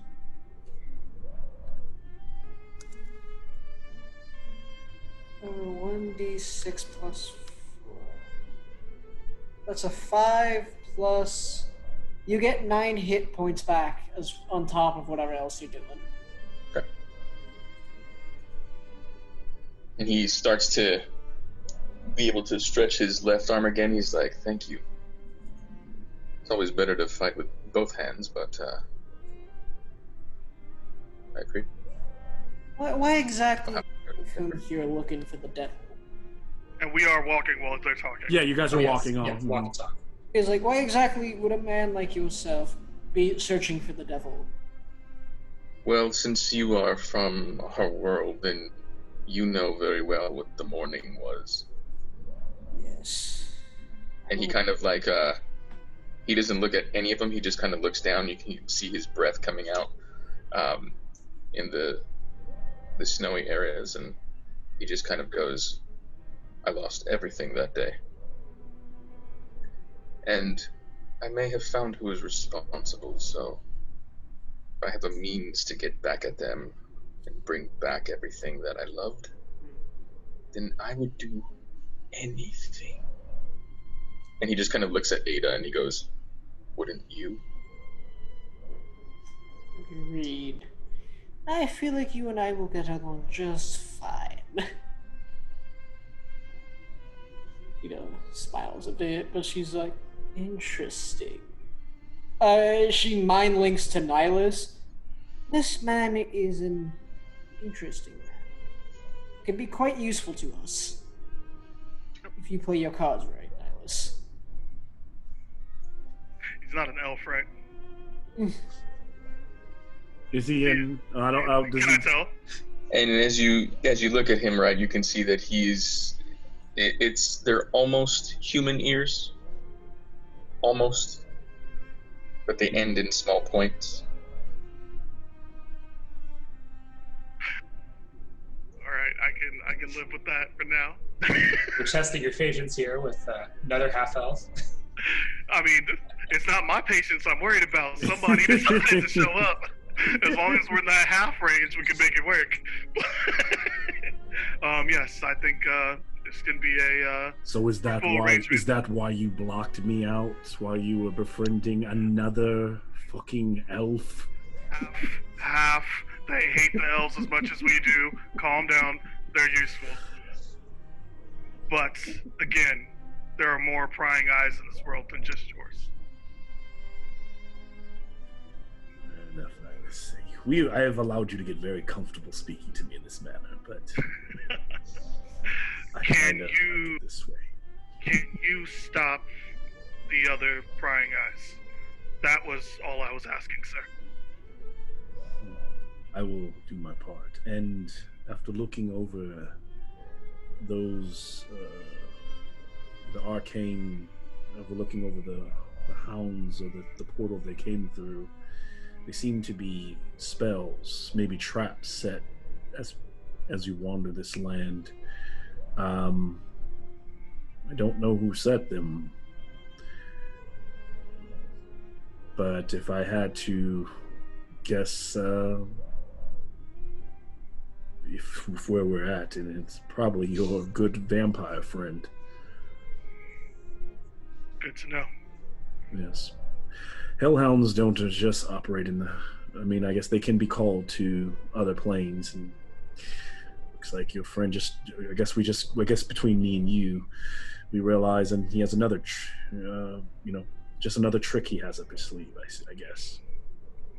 And I apologize for my earlier insubordination. It's a bit tiring in this realm. Imagine what being somewhere down in the hells might be like. This is only icing on a cake. Well, And so, as the party wanders, as we start to close out the episode, we've met a new party member, Krius, who's interestingly from Eberron and has a very similar goal to Ida. And it's interesting that you found that there must be rumors and stories out there that this is the place to come if you're looking for everlasting life. I might think that it might be ill thought to some degree. Maybe people don't really necessarily know what's here, but you found another person willing to travel. Has Krius asked the party about where they're going or what they're looking for, or is that even important to him at this point? At this point, he reaches into a small pouch that he carries on his right hip, and he pulls out a coin, and on the coin is the head of a displacer beast. And he looks at it, and he just flicks it off the mountainside. Nice. And as he does that, is there any last kind of moments or words or thoughts similar to that from anyone else? No? Not really. That's fine. Ellen, Ida's although he is hurt, Ellen is actually kind of satisfied that we're moving toward a goal. We found this mysterious person. And so, kind of going back to the flick of that coin, as he's looking at you guys are walking, you kind of come around a corner. I don't think this is the best. It doesn't do it justice, this image that I'm going to share very quickly here, but it is what I have, at least right now, to give you an idea. As you come around this corner, Wow. off in the distance, you see a large bridge leading to a structure in the side of a mountain.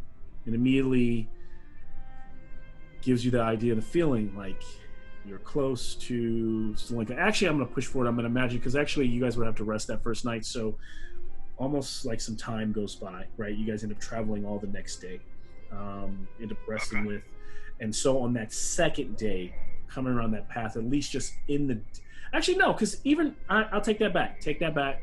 From where you're at, you still have a good second day's like journey to get there, but you can see just settling down in the night sky off in the distance the structure that is the pass off in the distance.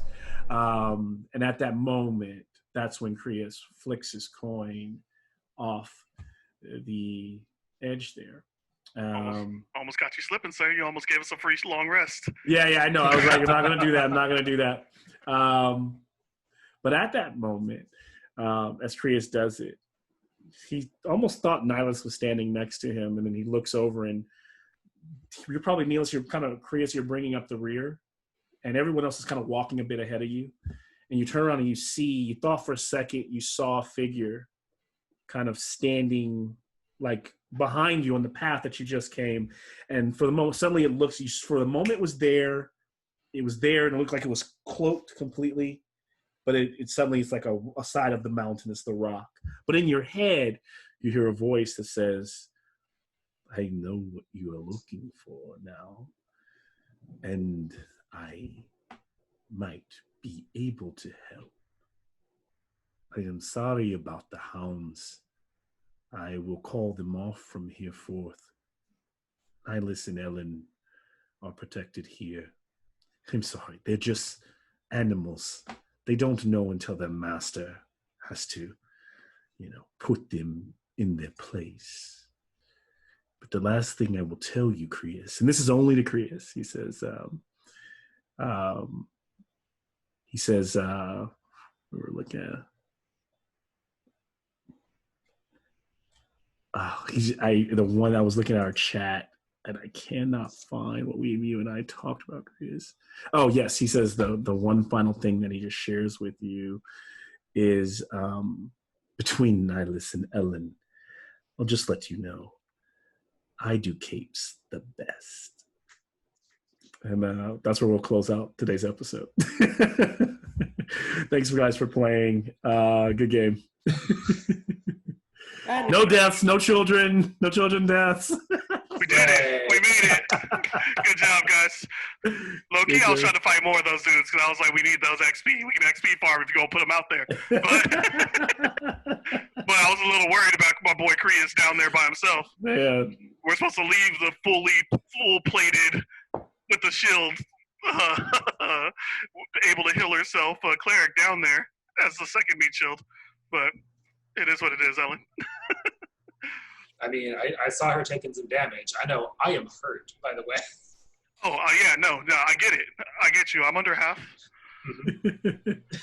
Yeah, they're not that strong in hit points and stuff, but those hellhounds, if they hit you with a couple breath weapons.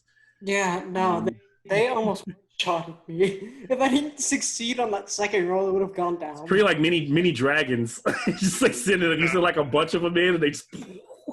They are definitely a problem. But, I start the game and I'm like, shit, really again? Yeah. Well, welcome, Renee. Renee will be joining your party from this point. Are we going to forward. be moving to 5 o'clock from this point forward? I kind of like the night games for Strahd. Do you guys? I'm okay. That's all right, yeah. It's your choice. It's your choice.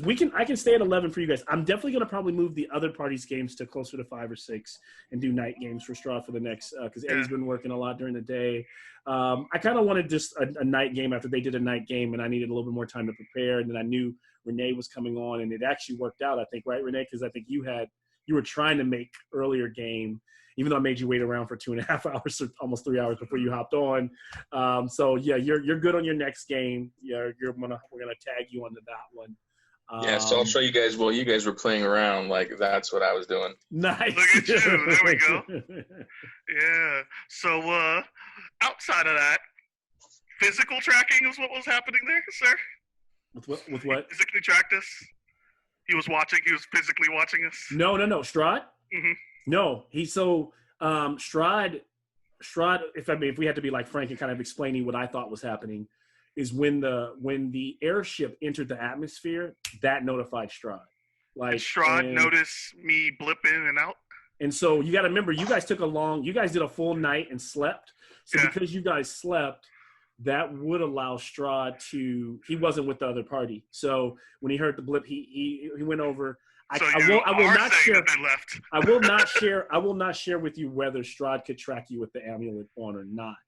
But I will say that Strahd was called by more. I will share that what drew him to you all was the crashing of the ship. Yeah, but I can't risk wearing it anyway because Malkazid almost killed me. And the Hellhounds. The Hellhounds are pretty much they're Strahd's like spell conjured dogs in that area when people go up there, but they weren't necessarily sent after you. They weren't, and they were responding more so to Krius entering the area. So they were like, when it crashed, they were gonna like track what's going on with the crash site and try to kill anything. Because you got to remember, somehow Krius entered Barovia without an invitation, so it was just like attack mode for whatever is in that area. Then again, you completely broke my storyline though, Mal. Like what I do? I can't even think. I can't talk to anybody. I can't do anything anymore. What do you mean? Why? Malkazid is listening to everything I do. That maybe he'll go away. Right now, because here's the thing. You be careful what you wish for, because you kept saying like there's been many episodes I'll go back and listen to. You're like, Malkazid hasn't even talked to me. He hasn't even told me why I'm here. And then so I feel like a sign, bro, in the sky. Something not. My man don't have to join the party. It's going to be fun. Not to put the pressure on you, Jason, but I'm really curious how you're going to convince Ellen to get that thing off of his arm. I'm going to die.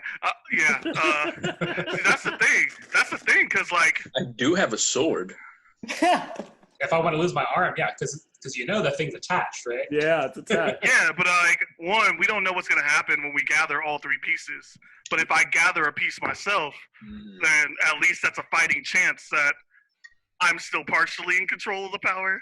I'm doing whatever I can not to have to kill you or cut your arm off. I'll just say that. I mean, we could do the whole thing with not each of us because there are four, but three of us could each have pieces and just do the whole like Voltron combine. There we go, with our powers combined. If that's how it works. I don't know. That's how it works. But yeah, no, Nylas definitely wants that gem. Yeah. I don't Prepare think you guys. Be ready. Next episode is gonna be good. Gonna be a good one. It's gonna be a problem. Like I'm gonna have to talk to Strahd, and I don't know if I can talk to Strahd. Like I don't know if Strahd can shield me from Malkazid while we talk. So like, got it. Yep. It's a problem. It's a full problem for me. Like I'm going to die here. Like that seals my fate. So, I guess, question of curiosity, how much XP we get for this? Let them calculate it, bro. Like, it's gonna take a minute. Calculate. I'll tell you that for the at least just for this is mostly a role playing episode. So for the fight, that I can do very easily. That's right. All here. I'm saying is low key. Nylas put in work in Vallaki, and if that sticks, I made some trouble. Yes. I feel like we should get some XP for that too. For sure. I cannot wait until the other group comes back to Vallaki. Oh man, you guys messed up. That was our whole goal. I mean, you read our email. You know what we were trying to do. I know. Oh man. Hopefully you read the email. That wasn't a surprise. No, I read all you. No, I wasn't. I read all of them. And like Ada, who was like, "Yo, no, let's just stay in the house of the Burgelmeister." We're like, "No, Nylas needs to get out." Which also like the members of the other group, if you're watching this, we're getting competitive, but yeah, we love you. 100%. It's all love. Actually, it's not very much. You only got for the fight. You only got 500 each, 525 experience points each. But I mean, it wasn't a difficult fight. We're gonna need at least 375 apiece. Yeah. That's all I'm asking. Can Nylas at least get the 375? Let me think. I gotta think what the role playing. The role playing was good. It was good. Okay, you guys are level 6. The other party just hit level 6, right? Yes, but they're still more powerful than us. I'm not gonna give it to you. You guys aren't ready for it. It's not a milestone episode. I don't think the role play got you to. I think you're right there. I think next episode you'll get there. So that means next time you see the party, you'll be there. But I'm gonna give you. So I'm gonna round it up and give you guys. I need those 4th level spells right now, bro. I'll give you guys for all the role playing. I'll give you guys 100 each, so it'll be 625 a player. And I'll give Nylas an extra 50 experience points. Need an extra 275, sir. That's the number. All right, so let's make notes so that when we start next game, don't be like, I didn't give you no experience points. Because I feel like y'all might start playing me and be like, oh, we didn't give experience points. Yeah, no, we get it. We'll put them down now. Just know that when Nyla starts shooting Eldritch Blast at random crocodiles again, it's because you're out here teasing me when you know you're playing XP and Milestone at the same time. I've always done that. As a DM, by the way, I have never done I don't do one. I choose XP because over the course of several games, it might get you to cool places, and then at some point, big events always milestone. Watch, so he's gonna milestone us up to 7. So our next game is gonna give us 300 XP. No, what I'll do, I've done this with the party. I'll milestone you and then give you the extra experience points on top. Nice. Where's our buddy Krias at? Is he at the same XP as the rest of us, or as Ida and everybody? You guys are level 5 or level 6? You're level 6, right? We're level 6. So Ida is so now Ida is So Krias is gonna probably right now until he milestones, he's gonna be behind because he just started level 6. Yeah. Got it. So they'll catch up, I guess, with milestone a little bit. Can I ask your subclass just out of character above the table? What do we? No, you're gonna keep that secret. All right, I see you. I mean, you can ask. Just don't turn out to be a full elf because I will have to kill you. Oh no. Well, we can all continue to talk. I'm gonna close out the game though in terms of story. So thanks everybody for watching Dark Shadowdaze. We got a new player here, Renee Krias. He's an awesome DM and player. So I'm excited to have him in this group. I think it really helps round out this group. So I'm pumped. We'll see where it goes from here. So thanks for watching, and we'll talk to you. We'll see you guys soon. What glass is, bud?